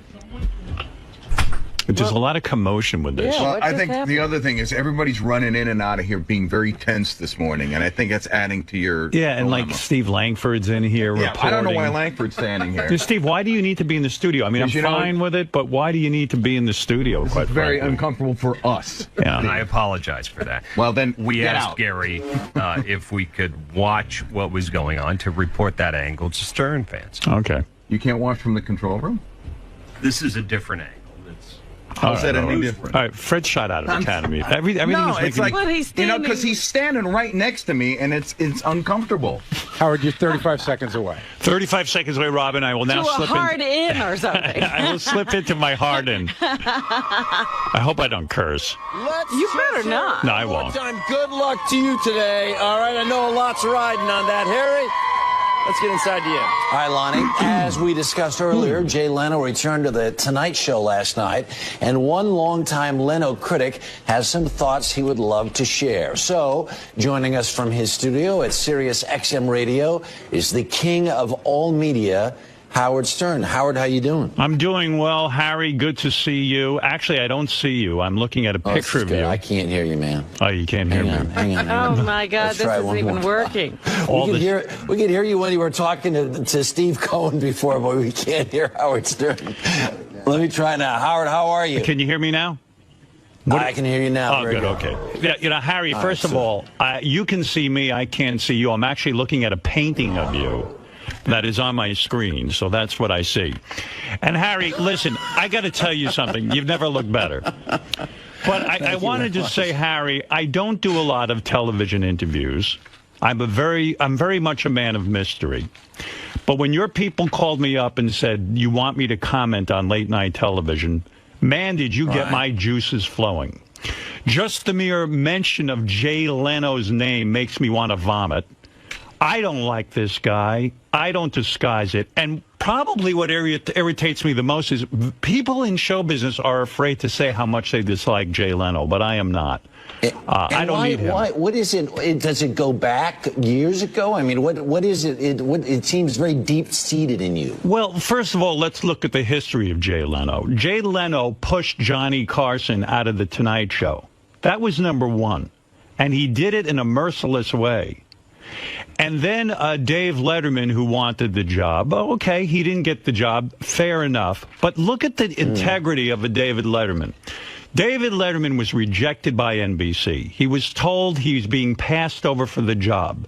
Did he sit there like a dog and take that from NBC? No. He did what any man would do. He got up and he moved over to CBS and took over the show. Right. Now, Jay Leno, on the other hand, seems to be the kind of showbiz animal that will not let go. Here is a guy who worked on The Tonight Show for 17 years. He was #1 in his time slot. Right. He gets fired by NBC. They put on Conan O'Brien. What would you do as a man? Wouldn't you go to another network? No. Jay If you don't make partner, you're supposed to leave and go to another firm. No, Jay is a lapdog. He goes on at 10 o'clock at night. He bombs there. And after he bombs... Wait a second, Harry. You asked me a question I'm going to tell you because I'm all worked up. All right. I'm worked up. I can tell that. I can tell that. Your heart's beating. I'm really fired. I'm out of the box. You mentioned Jay Leno. It's like, slowly I turned. No, but seriously, Jay Leno then loses the 10 o'clock slot, and they say to him, they say to Jay, would you go back on at 11:30, and we'll put Conan on at 12? And Jay goes, yeah, well, I guess I'd do that, only if Conan's okay with it. So was Conan okay with it? No, he said, no, I'm not okay with that. I don't want to leave at 11:30.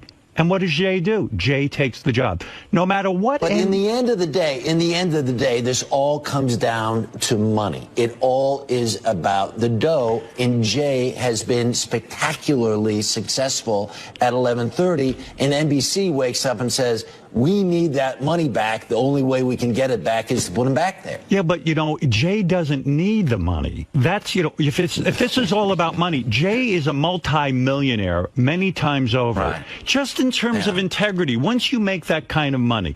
Listen, I'm going to tell you something. I've worked for many people and been fired by them. I was fired by NBC many years ago. You know what I did? I didn't sit there like a lapdog and take it. I got up.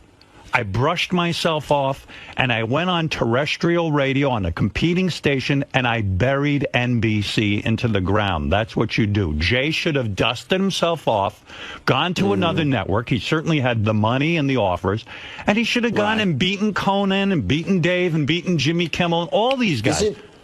Is it true that you made this prediction? You told Conan that this is exactly what was going to happen? I went on Conan O'Brien's show, and I turned to him and I said, you don't really think you're getting the Tonight Show. First of all, he was Jay completely sabotaged him. By going on at 10 o'clock, they gave Jay all the best guests. They took away all of Conan O'Brien's excitement and thunder.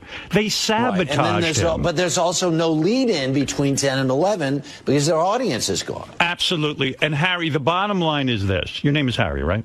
Okay. Used to be. I'm just kidding. Harry, the bottom line is this. Jay is also a thief, and that's what gets my goat the most.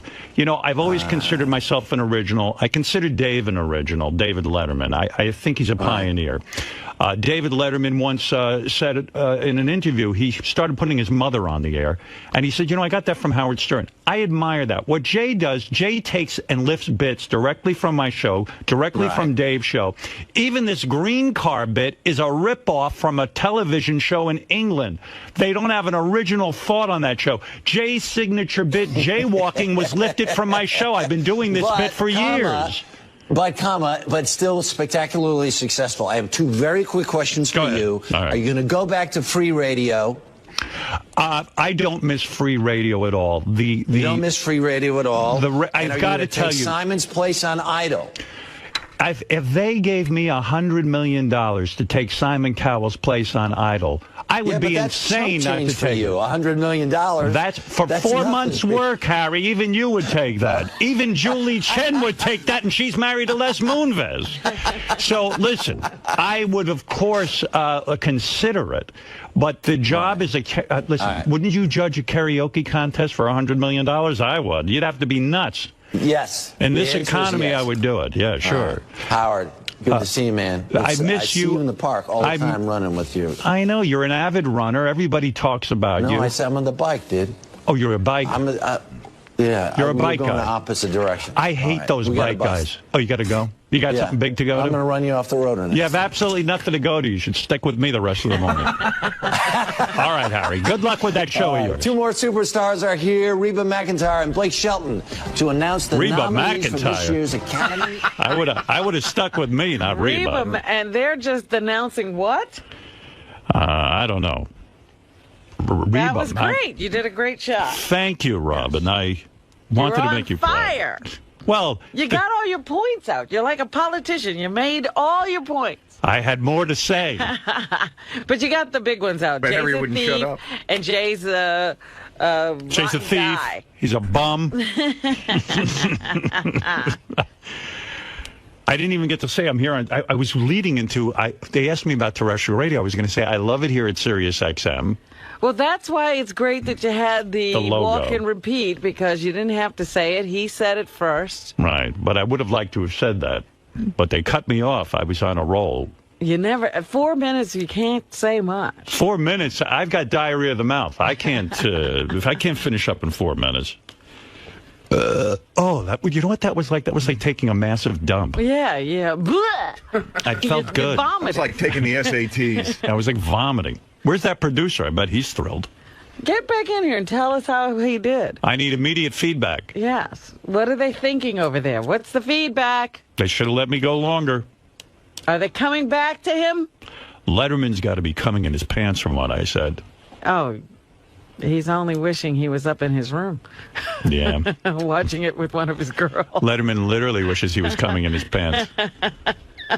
Where's that producer? Are they done with me? They ran out of here. Remember, that's what he used to do. He used to say, you know, I have something I need to watch. Yeah. In my room, I need to watch Howard this morning. Was that his move? Remember, yeah, he would tell the girls to tape silly shows that he needed to watch. Right. And then bring the tape to the room. I love Letterman. Now, that's an original. Where's the producer? I want immediate feedback. What? I think he's just on the phone now. He's probably getting his feedback. Oh, he's getting the feedback. You didn't curse, that's one thing. I didn't curse, right? No, you did great. No. Yeah. I felt I had to talk very fast because I wanted to get a lot of points in. Yeah, and Harry was trying to interrupt there. You were good to box him out. That Harry had to keep interrupting me. That's the 2 words. Yeah. Well, here's Howard. He did try to present the view that Jay makes a lot of money for the network. Right. But who cares that? Why is Jay making that decision? You made the point. I understand why the network wants it, but why would Jay lower himself to do it? Cyrus, you're on the air. Hey now. Hey now, Cyrus. I just finished watching you on TV because the TV was the hit of the radio, but you were great and on fire. And I was amazed that Harry was actually agreeing with you. It's like he didn't present the other side. He just had your back on it, everything. Harry understands that I'm an intellectual and that I was making he thought this through a professional in the business. He saw that I was on a roll and he knew to back off. Thank you, Cyrus. Dan, go ahead. Instant feedback from our audience. He'll have work to do when Reba's there. Right. Well, yeah. He'll be talking a lot during Reba. Well, Reba, how are things for you? Well, I got to tell you, country music's never been better. Well, what do you like about country? Hello, Harry. Hey, Harry. I'm a real intellectual. How did I look? Dan, go ahead. Oh, you should have worn your space helmet. I was thinking about it. But there's no time in 4 minutes. They wouldn't take him serious. If they'd given me multiple... You know what I should have done? I should have the space helmet to start. And then, take it off and go, yeah. Sorry, Harry, I was busy doing my other job. NASA astronaut. What's up? I don't know what happened, but, I said to that guy, Steve, I said, you want to come in? He goes, yeah, just give me a second. I got to make a call. And when I came in here, I think he left. Oh, no, everything's fine. Everything's fine. I just don't think I think he was uncomfortable on the air, but everybody's fine. The rest of the other producer and everybody was like, it went great, and they're very happy. Good. Okay, all right. I mean, that's very, very rare that I do that. They should be kissing my ass all over the place. Dan, go ahead. You're on the air. Hey, Howard, I just want to say well done. Thank you.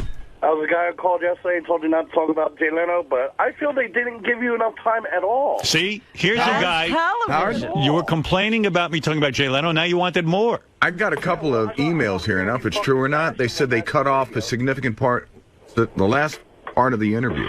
They did? That's... I don't know. You'd have to get JD to I got to tell you something. I will never understand television and the way it's produced because... and I say this all the time. When you have a show like the CBS show, and you got a guy like me on who has something to say, and it's, let's face it, I know I'm entertaining. They have it locked in that I'm going to talk for 4 minutes. And that they got a couple of stiffs waiting in the green room, Reba McEntire and these other people. You could have me on there, and you say, wait a second, this is rolling great. This is good. So let him go another 2 minutes. Like I said, I would come back to you all during the show. You got a 2-hour show. We're here at the same time. Come back to you over and over again. They should have potted down and then come back, and I'd still be talking about Jay Leno. What is it? I don't think they cut off anything. It seemed fine to me. It would be hard I to got do 2 that. or 3 emails saying so. What part? I mean, I don't know what part. All right, JD, let's get to the bottom of this. What did you see as the last second? What was they talking about? They even let the Julie Chen thing go through. Yeah, I then believe. after Julie Chen, then I said to Harry... something about bike guys or whatever. Right. I said, I hate those bike guys. Yeah. Yeah, that's it. Then they got said the you whole should thing. stick with me, and then it cut down. I was hoping they left in the Reba McEntire part, but no. All right. Thank you. No, they got the whole thing. Good. Susan... Hey now, Howard. Hey now. When I heard you come on, I immediately ran to my TV to see you, and you look fantastic. You see, Robin? You see? Very good. I was very excited. That's from a woman. A very attractive woman. You look great. I think that if they would keep you on all day, though, they might be afraid you to pirate the show and steal the whole show from them. Well, what would be wrong with that? Day in and day out, they do the same dopey show. You have somebody good on. And they've been trying, they don't beat Good Morning America and the Today Show. Right. It would be nice for them like to get some ratings every once in a while. Sure, why not? Rob, go ahead. You're on the air. Rob in Toms River, New Jersey. I'm sorry, Howard. Yeah, thanks for taking my call. Howard, the only thing you missed, you should have called Jay a communist or a terrorist. He is a terrorist. Got on his blood, yeah. You're absolutely right. I missed that. Maybe I can get back on. Quickly. Put back the link. Check his underwear for bombs. Melrose Larry Green, who I haven't heard from in a while. And by the way, I was watching Melrose Larry Green on YouTube, where he issued me an apology for going on the Mancow show. I never cared, Melrose. He didn't even know. Did you know he went on? No. Oh, okay, Howard. Well, Howard, let the pass. Mickey Mantle, home run. Tape measure home run, Howard. This morning, unbelievable. You knocked it out of the park. Thank you, Melrose. I just flew in from Miami. Amazing, Howard. Congrats. Mazel tov.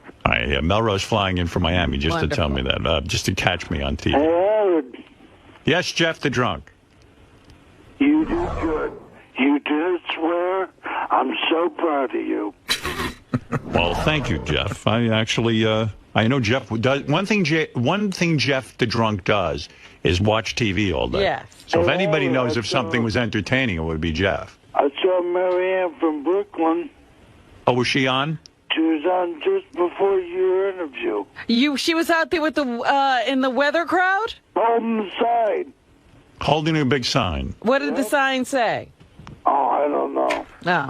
Well, Jeff, thank you for being proud of me. Jeff, is anyone ever proud of you? Yeah, sure. Oh, okay, Who? good. When? When did that happen? Me. Who's proud of you? My mom was proud of me. For? For, for being me, I guess. Well, then, good. Ralph Sorello. You looked very handsome, and you were very funny. Thank you. And you're so right about them moving things. You're waiting for somebody like you, and then they rush you off. Those shows are so hard to watch because you wait for something, and they're okay. Next thing. It's and you know they're going to be playing back the tape of this all day long. They're not going to be playing back tapes of Reba McEntire or that other guy. Yeah, who's waiting for that? One of the things that I would do if I was the producer of a CBS show, I was listening to Bernie Goldberg on The O'Reilly Show. And he was saying how people on the network news and things like this don't do anything original anymore. And one of the things I would do is, if I would be the type of producer, if something live was happening that was good, I'd stick with it. Absolutely. Why not? Go with it. And you're somebody who's never anywhere, Right. except Howard TV and Sirius, so you have to pay to get you, and how you get for free keep you on. Well, whatever. What are you going to do? Thank you, Ralph. What is it, I'm going JD? to produce CBS. Thank you. See, Ralph knows. They had to move on to announce some country music awards after. Right. They were in a rush. I'm sure. Well, they're probably on CBS, so that's why they're Everybody's very excited about that. Well, that'll be the last interview I do for a while. But if anybody wants to talk about Jay Leno, I'm available. You only do Jay Leno interviews. Yeah, I will do any interview about Jay Leno. Even a free newspaper. James, go ahead. You're on the air. Howard, let me tell you something. You make me fucking piss my pants. I love the way you trash that fucking vomitous cocksucker, Jay Leno. And I want to meet you more than any person in the entire world because I think you are fucking God, and I love you. Isn't that nice? Thank you, James. Thank you, Howard. I appreciate that. That is a good man. Yes, Captain Jenks. Hey, good morning, Howard. That was a great fucking appearance. That was a lot of fun. Oh, you know what? You know what would be really cool, man? Dave owes you a big favor. What favor do you need? Dave doesn't owe me anything, Jenks. I'll be honest with you. I like Dave's attitude. I like Dave Letterman a lot. And I always appreciate the fact that he put me on national TV when I was not as well known as I am now. So I'm always on his team. He also was in my movie. So, I do feel an allegiance to him. And I happen to think he's a very talented, funny guy, an original kind of guy. Yeah, well, absolutely. But he should feel allegiance to you after what you said today, Howard. Well, he absolutely should. Listen, I went on Dave's show. The last time I went on, I said, and Dave was gracious enough to have me on for a couple of segments. And he brought up, I don't know, I guess I brought up Jay Leno. Yeah. And Jay Leno, I started to say, listen, everybody, why don't you stick with Dave? Screw Jay Leno. Jay Leno's a jerk-off. And I think Dave appreciated it, quite frankly, and he should. I mean, I don't think a lot of people are willing to take sides. But, the truth be told about late-night television, these guys compete. They look at the ratings every day. And as cool as they try to play it, they care if they're number one. All right, so what is going to happen now? You're good at People should choose sides. Things. People should choose sides, No, Robin. I'm not talking about that. In the ratings, Letterman has been number one. Right. True? That is true. Or was he number two to Nightline? I don't even know, but he was beating the Tonight Show. Right. So what happens now that Jay is back? Well, the first show Jay is back, everyone's talking about it, so it does get a ratings boost. You know that. Maybe for the first week or two. I think that Jay has 5 million solid viewers who follow him. They seem to follow him wherever he goes. Really? And quite frankly, he could end up beating Dave. I don't know the answer to that. I don't have the crystal ball on that one. What I'm hoping for, I'll tell you this, that enough people will sit there and get sickened by this guy, that his image has been tarnished. And that, they just go, oh, Jay's kind of creepy. I'm hoping that happens. But, with the world of television, you don't see that a lot. I was originally going to suggest that you put on the astronaut outfit. I didn't have enough time because the astronaut helmet would have eaten up precious time that I can talk about Jay Leno. The other thing you could have done was to wear the 3D glasses over you. Right. Say, Harry, I'm looking at you in 3D. If they gave me 6 or 7, even 8 minutes, then I could have done the astronaut routine. Yeah. I could have put the 3D glasses on underneath the astronaut helmet. We could have had some fun. Yeah. But it's very pressured. I did see Marianne from Brooklyn. She was holding up her King of All Media sign. Yeah, she's terrific. She's a real doll. She's always out there promoting. Riley Martin, host on Howard 101. You're on the air. Good morning, Howard. Yes. Yeah, you did good, kid. Thank you. Were you watching, Riley? Yeah, I was watching. Look here, Jay Leno, I never liked that big box-head bastard. Ever since I was at your party and he told you to get rid of Robin. Right. I ain't liked him since. Exactly. Well, thank God I didn't know Riley was watching because it would have made me too nervous. Hey, tell the people I hope that I'm back tonight in real time. The weather's loosened up. What happened last week? Oh, No, the weather stopped us. You weren't on? Yeah, no, they did replays, Robin. I see. The weather prevented Riley from being on? I'm shocked. Yeah, Big Jim 𝗛𝘄𝗿𝗱 chose some marvelous material for the 4-hour show on this past Friday. So they did good. All right, thank you, Riley. Let's go to He will be live. My dog Bianca wants to talk about my appearance recently on CBS. Oh, you liked it?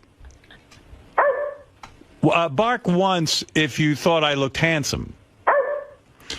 Bark twice if you thought Scott DePace did good camera work. Oh. Nothing. One That's bark. only one bark. Well, thank you, Bianca. Bark twice if you want to get in Robin's pants. Wow. Well, she's a female dog. I don't know. She wants you. Every time I mention Benji's name, she goes, no, Benji. Say, oh. I liked her. Benji. My sister's on the phone. She rarely calls in. Yes, Ellen. Hi, Hal. Hi, honey. Listen, you were fabulous. I had to really call in. You look great. I look better than ever.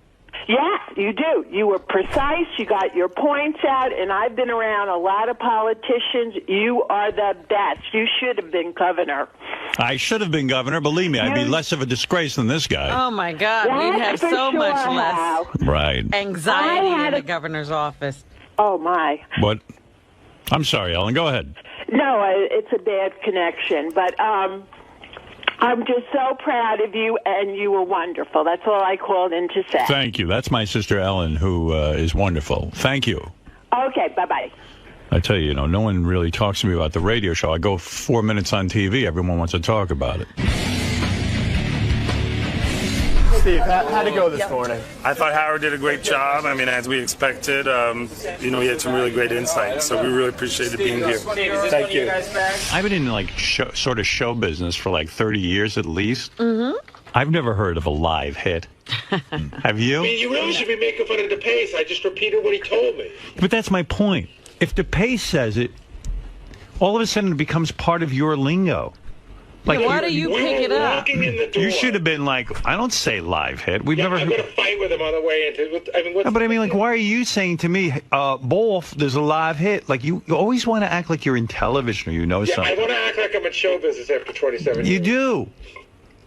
I mean, that's not even Gary's word, and suddenly he's, Bolf, there'll be a live hit. Oh, that's the word. Let's get more cutaways going. What? Cutaways. Everybody knows what those are. The Cutaway. we were talking about this morning. Oh, duh. Oh, okay.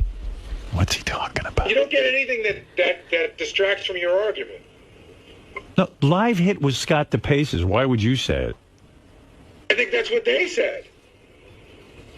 So why wouldn't you say to me they're going to cut away to you from the studio? I had 14 seconds and I didn't process it quick. But I don't know what a live hit is. I've never heard of that. What is a live hit anyway? That's when they, like before the interview, they go, we're going to go to Howard Stern this morning. Then they show a picture of me in the studio. You know, they like a quick shot or a quick shot. Scott DePace should start giving Gary fake words. Like, I'll make up some stuff. Hey, Gary, today we're going to be doing a Grisinta. Boss, today there'll be a Grisinta on the show. Today we're going to do a hard tingle. A hard tingle. Boss, today there'll be a hard tingle. I mean, for 30 years of booking live guests, Gary's never said live hit once or, you know. But today... Today was live hit. Should we go over words that I just started using? But you know I don't know what live hit is. If you don't know. And is that really, like, did it ruin the day? No, but it's just funny how you are. Like, you try to be like a TV expert with your words. Everything I drives me crazy when he writes a memo and goes, "We'll be dark the following weeks." That is not. That's such like a TV term. It's not. People in radio aren't dark. They're just on vacation. He wants to be on TV so bad. Well, that's it. Howard, here's some fucking hot news flash. I've been on TV for 12 years. You know where? And then here. Oh, doesn't count. I'm on TV. But you never said live hit. I'm going to give Scott DePace a bunch of words to feed Gary. He'll start walking around saying them. can't wait. Hard out. Today we're going to shoot 3 aglets. Wolf, Scott the Pace told me we do some aglets today. Okay, What's an Gary. aglet? I'll just be, okay, Gary. You're going to act like it's a real word. I'll give I'll tell Scott the Pace to say, stoop hits. And then I'll go Wolf, you know what a stupid is? I go, yeah, it's you. Gary loves terms He loves lingo. He loves the lingo. Wolf, there'll be a live hit. I love to work. I apologize if Well, get to work. I don't speak the way you Stop like. talking to me and get to work. Loves to work as he opens up another CD. Fucking working. What are you working on? I'm actually taking a look at. They wanted me to watch this Mr. Skin TV show for some feedback. There's going to be 3 easy G's in there. So, Gary, you've been getting a lot of crap this morning about, what was it, 2 live hits? Yes. This morning? And, what is it? Howard doesn't think that you're, worthy to say these television terms? I got in 20 minutes late today. I got stuck in traffic. I knew the CBS people were being here. You were going to be here. As soon as I walked in the door, DePace goes, listen, they're going to do live hits all morning. Here's a list. So I walked in. I repeated it to Howard. He's like, what is that? What is that? So it's just, he's just fucking around. How do you think Howard did this morning? Did really good. I thought he did really, really well. I mean, he, listen, they asked him for a reason, and he had a great opinion, and it's nothing new to us listening to the show, but I always like it when he's on national TV and people get to see him. I get calls from my relatives who don't listen to the show, and they go, oh, he was so interesting this morning. Joan Rivers is here. Joan probably has a lot to say about Conan O'Brien and Jay Leno. After all, if you remember your history lessons, Joan Rivers was the hottest thing in late-night television. So hot, she got bigger ratings than Johnny Carson, so Fox hired her to actually launch her own late-night show. It didn't work out so well. But this went down many years ago, so she's no stranger to what goes on in late-night television. Well, let's find out what she thinks is going to happen to Jay going back. I think they should cut Jay's nuts off. I mean, did she go back to Fox? Did she hang around after they bumped her off? No. Hello. Joan did what Jay should have done. Yes. What? What? What? Yes, but what? What? Yes. Hello, hello. Hello, darling. You look fantastic. Absolutely. I look like a fat old pig. Hey, you do not look like a fat old pig. What? You can't lose weight? Can't lose weight. Put those headphones on. That's your microphone. I can't lose weight, but at this... You're so thin. Oh, please. At this age, though... What do you weigh? Can I ask? I used to weigh 107. I was so happy. Right. And now, literally, I'm 116, and I want to kill myself. And my pants don't zip, and you just want to kill yourself. When you're liposuction a possibility? At this age, you take liposuction, it all just falls down. When you're completely nude, I mean, I'm sure you get nude in front of the mirror and take a look. Yeah. Do you see a paunchy belly? Do I see? Yes. What do you see? I see, I never had a stomach in my life. And now I have this big, stupid stomach. You have a belly? Yes. Like a pot belly? Is it tight at least? It's worse. It's higher up. It's like those women that look like pigeons. And you don't have any shape anymore? You lost that little curve? The waist went. The waist went to what, in your 30s? But I think it may be because I'm pregnant. And I want to announce it on your show. I haven't had my period. I just have to do this show. Go ahead. I'm sorry. I was laughing. I stepped on it. I think I'm pregnant. Howard asked me why. Why are you so pregnant? I haven't had my period for 2,400 months. That would mean you're pregnant. When you don't get your period anymore, Joan, I'm not a gynecologist, but I believe you're right. I believe you are pregnant. I thought of that this morning. I have to say that. Go ahead. But Joan. Well, then you know why the belly. That's right. It's your baby bump. Joan, you even see these women now. And, I mean, you're a proponent of plastic surgery. You've always said, look, if you don't feel good about yourself and there's a way to change it, you change it. If you don't like the wrinkles in your face, you pull back a little bit. Right. In fact, Joan has said whether you don't like them or not, you should not have the wrinkles in your face. Right, so you don't offend other people. That's right. It's not about you, it's about people throwing up. Right. You've been, have you spoken yet about this girl, Heidi Montag, Yes. who's like 21 years old and went and got not only breast augmentation, which lots of girls do, but she made them unusually big. I think she even had like 16 procedures on her face at 21. Do you think that's going too far? I thought she was stupid to talk about it. Right. Because when you really look at the procedures, she did Restylane, which is a filler. She did Botox. You know, she did a couple of big things. Right. But they all do it. Right. She was just an idiot to talk. I've done it. I mean, what you're telling me is in Hollywood, a lot of young girls are doing this kind of stuff. Oh. We just don't know about it. Yeah. For example, you'd see actresses on film. I don't think there's one of them that hasn't had a nose job. I agree. I mean, you look at certain people, and I don't mean to hurt her feelings. You look at Goldie Hawn, you don't recognize her from the first movie. Yeah, Carol Burnett. We all change. Right, and you have to stay young looking. Young looking, and the nose should be a little bit. I saw somebody yesterday in an old movie. I thought, who is that? Oh, that's her before the nose job. Who are we talking about this morning that had some plastic surgery that looked a little bit odd? Oh, we were talking about some guys. Yeah, guys, sometimes it's a big careful. mistake. You got to be very careful for guys. Yeah, we were talking Redford. Robert Redford. You know who he is? Yeah. Oh, that was a shame. I thought that was my Tanta Helen. That was Booey. My Booey. No, but like even I see Al Pacino's pulled back, and he doesn't look as masculine anymore. You know, they should do it. What I always say, little bitty increments. Right. So you don't Slowly. see it happening. Absolutely. Now, Well, look. actually, we were supposed to call Joan something else this morning. We were going to say we had Kim Yunnan here. Some people thought you looked like Kim Yunnan from the Olympics with your recent surgeries. But I look like the poor guy that was killed on the luge. yeah, you look like the Empress of Korea. But I think you look terrific. I think you're an inspiration. Like even my mother always says to me, my mother's older than you. Nobody's She said, older than me. No, my mother is. I found the one person. And she even says to me, boy, that Joan Rivers looks glamorous. I know. Yeah, then how come I'm sitting here alone? You know, talk about your dating. I understand, and I don't know if this is a rumor. A lot of stuff gets in the press, and you don't know if it's real.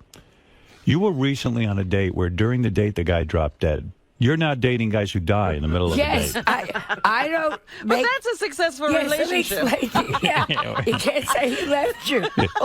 And you miss him now. I miss him desperately. He was I great. had to pick up the check. How long had you been dating this guy where he dropped dead on I've the been date? dating this man about 5 weeks. It was like just beginning. It was a new romance. It was kind of a new romance, and he died. Right. man. Had he already paid the bill? No. No. It was terrible. What happened? Where were you? I'm curious. We were in a very fancy restaurant. I'm not. Say in the New name of York. the restaurant. It was similar to the one that you got married in.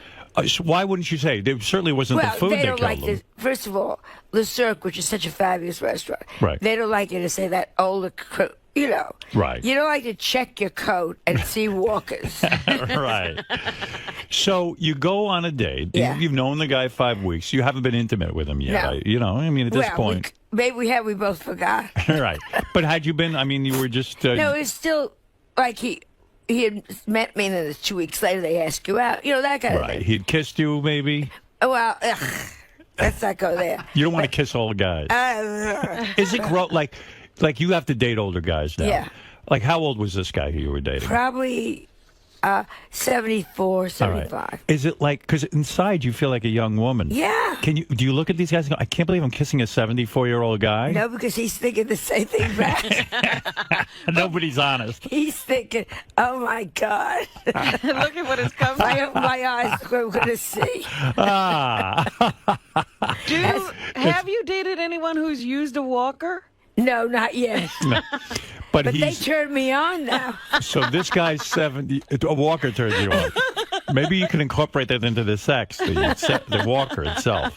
You see a guy that look how nicely he decorated his walker. So you see this 74-year-old guy, and okay, it's companionship is what you're saying. We're having a very good time. And he's from out of town. And we're having a very nice time. Right. How'd you meet this guy? Through a friend of mine. A mutual friend who said, you're really going to like him. The wife died. Right. And he scattered the ashes, and he cried, and he was a nice man. Right. In other words, he had some compassion. He wasn't like the typical guy who's just going to fuck you and leave you. And very well. This age, that can't happen. It takes him 4 days. It takes 4 days just to fuck you. Yeah. Right. So they're no one can fuck you and leave you. Impossible. Just working their way in takes 2 days. Yeah. The only thing that upsets me yeah. is when the moment of climax, they usually call it the nurse's name. Why is it difficult to get inside of you? Because you're naturally dry now? You don't lubricate? Dry. Yeah, dry. 2 Arabs. You have Arabs living in your vagina. That's how dry you are? Wow. Wow. That's amazing. No, but seriously, in other So words, you he have died. to. So you're on the date. On the date. At a fancy restaurant. Yes. And you're sitting there talking, have nice conversation. And he's very quiet. And he slumped over in the chair? Kind of slumped over. Oh, my God. When was this? This is about 7 months ago. How long do you keep talking before you say, well... Knowing me, I was in the middle of a good story. And you know what? She's very narcissistic. She was like, She didn't really notice that he wasn't contributing. She was looking around the restaurant, looking at her phone. She, you know, I thought, Jesus, small eater. did you write? Hey, this guy doesn't eat that much. Do you right away notice? Seriously, I want you to be honest. No jokes. Do you notice right away? Horrible. He just got very quiet. And you notice, and he closes his eyes. No, his eyes were open. Oh, no. I mean, I don't mean to laugh. It's but were you traumatized? Well, you say, I think we better get a waiter here.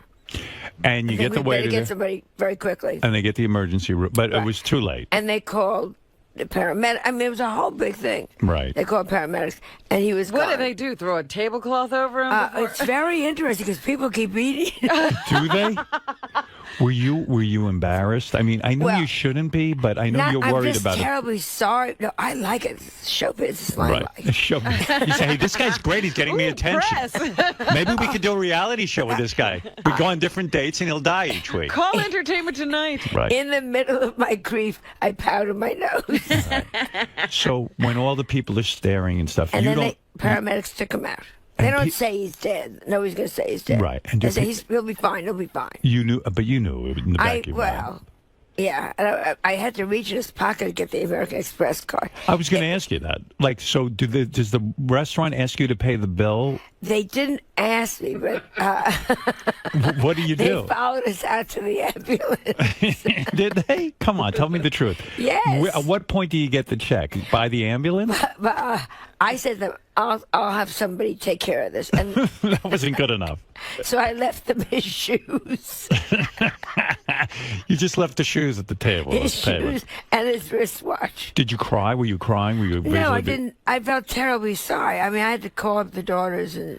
Yeah, I was going to say, you hardly know his terrible. family or I don't know anything. his family. Yeah. Isn't it upsetting in a way? I mean, like here, you know, the older you get, the more death you see. Like all of a Yeah. sudden you're on a date and the guy dies. Oh, and my friends are dropping like flies. I was going to say, how many friends do you have left?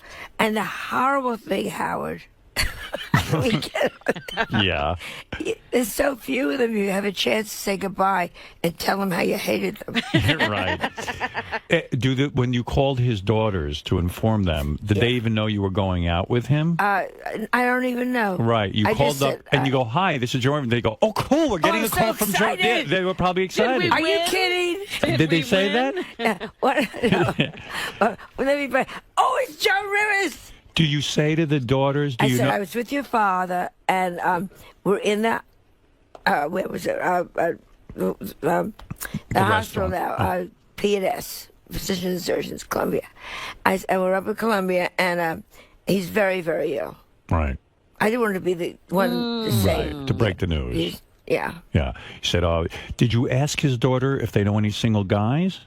No, but I did say, look, I left a 20% tip. Is that okay? Yeah. It's on your father's card. What do you tip when they carry them out, you know? Did you use his credit card or your own? His. His. How did you? I set my own. Did you really? Yeah, well, I don't want to really use. You didn't reach in and Because then find the it. family would fight with you. You gave 20% and the meal wasn't over. Do you think the daughters will try to keep a relationship with you now that he's gone? No. No, I think that would be ludicrous. Did you go to the even funeral? have a conversation with No. them? Because you were the last one to see him alive. Of course. What And you're was very he nice. talking? You spoke to What them could on we the be? phone, and you said, gee, what happened? They said to you, what happened? Yeah, and then they had a relative that lived in New York that came up and took Did care you of it. recall what you were talking about at the time of his death? Yes, probably a prenup. You were moving that fast along. I was moving. Well, at this age, you have to. And what was the cause of death? A heart attack? Heart attack. Heart attack. Boy, that's something. I'm so sorry for you. I mean, you know, you're trying to feel youthful and appear youthful, and then you're on a date and a guy drops dead. And I had just ordered this really good salmon meal. Right. I couldn't eat it. What was it looks terrible when you eat it while they're carrying him out. Did you stop eating right away? Well, I, you know, that's why I'm gaining weight. I like food. Were you sitting there saying, oh, shit, I can't finish my meal? Because you must have been really hungry. I was sitting next to him on the banquette, so thank God I didn't see. Yeah. Like the stuff coming He out. didn't even make a noise. And I guess he was rattling. I thought he was laughing. Right. You thought you were laughing at one of your jokes. But what a tribute. He probably felt a little bad before, but he was going out with Joan Rivers, so he pulled himself together. But he really saw me in bright light. He passed out. But, I mean, in a way, you know, I know when I'm like you. I try to stay thin. And when I go to dinner, like I starve myself all day. You know, I eat my lunch and that's it. I'm done. And then not till dinner. So then you finally get to dinner. You're probably hungry as hell. You're sitting there and you're like, oh shit, I know this is shallow. I wish the guy hadn't died. I would wish I could have finished my meal. Oh, yes. And they had really popovers. Oh, did you go out to eat after you took him to the hospital? No, when I went home, I did my own way of, and we all mourn in our own way. Right. I mourned with a great steak. Yeah, you did. You cooked something. But can you imagine the next day, Melissa probably says, how was your date? Oh, he died. That one I lost him. Oh, really? Another woman? No. No. Are you going to see him again? Father time. So. Yeah. He left me just like every other man. Well, I'm very, very sorry for you. I don't know if you heard when you were walking in, I was in the middle of doing an interview with CBS this morning, the CBS show, and they were asking me about Jay Leno and Conan O'Brien. You, more than anyone, must have feelings about this. You don't like Jay, do you? I am so happy he's back because I don't take Ambien anymore. Right. You can sleep through the show. I can sleep right. You know, you get into bed and you know you're going to miss nothing, so you can shut your eyes. Right. And not worry. But what do you think? I don't like. Go ahead. My take on it was that I thought that, you know, like when you had your falling out with NBC, you went over to Fox. Right. This guy has a lot of money. NBC fired him twice. Don't you have some pride and then go take your show to another network? He certainly could have. He sucks NBC's corporate balls till the day he dies. He's pathetic. He's not a nice, theoretically, they say, man. Right. That's to start with. And what's that great thing when he fired? Remember, he got the Tonight Show, and then he fired his manager that had cancer. Yeah. And Helen Kushnick. Yeah. And she said to him, Jay, he said, I'm firing you. You're not any good. And the story is, she said, Jay, I fed you steak, but I never showed you how I killed a cow. Right. Which I love that. So he's a tough guy, and he wants that money, and he's gonna get that money. Right. Now, do you feel bad for Conan O'Brien? Or yeah, $40 million later. Oh, boo-hoo. You don't feel bad for him?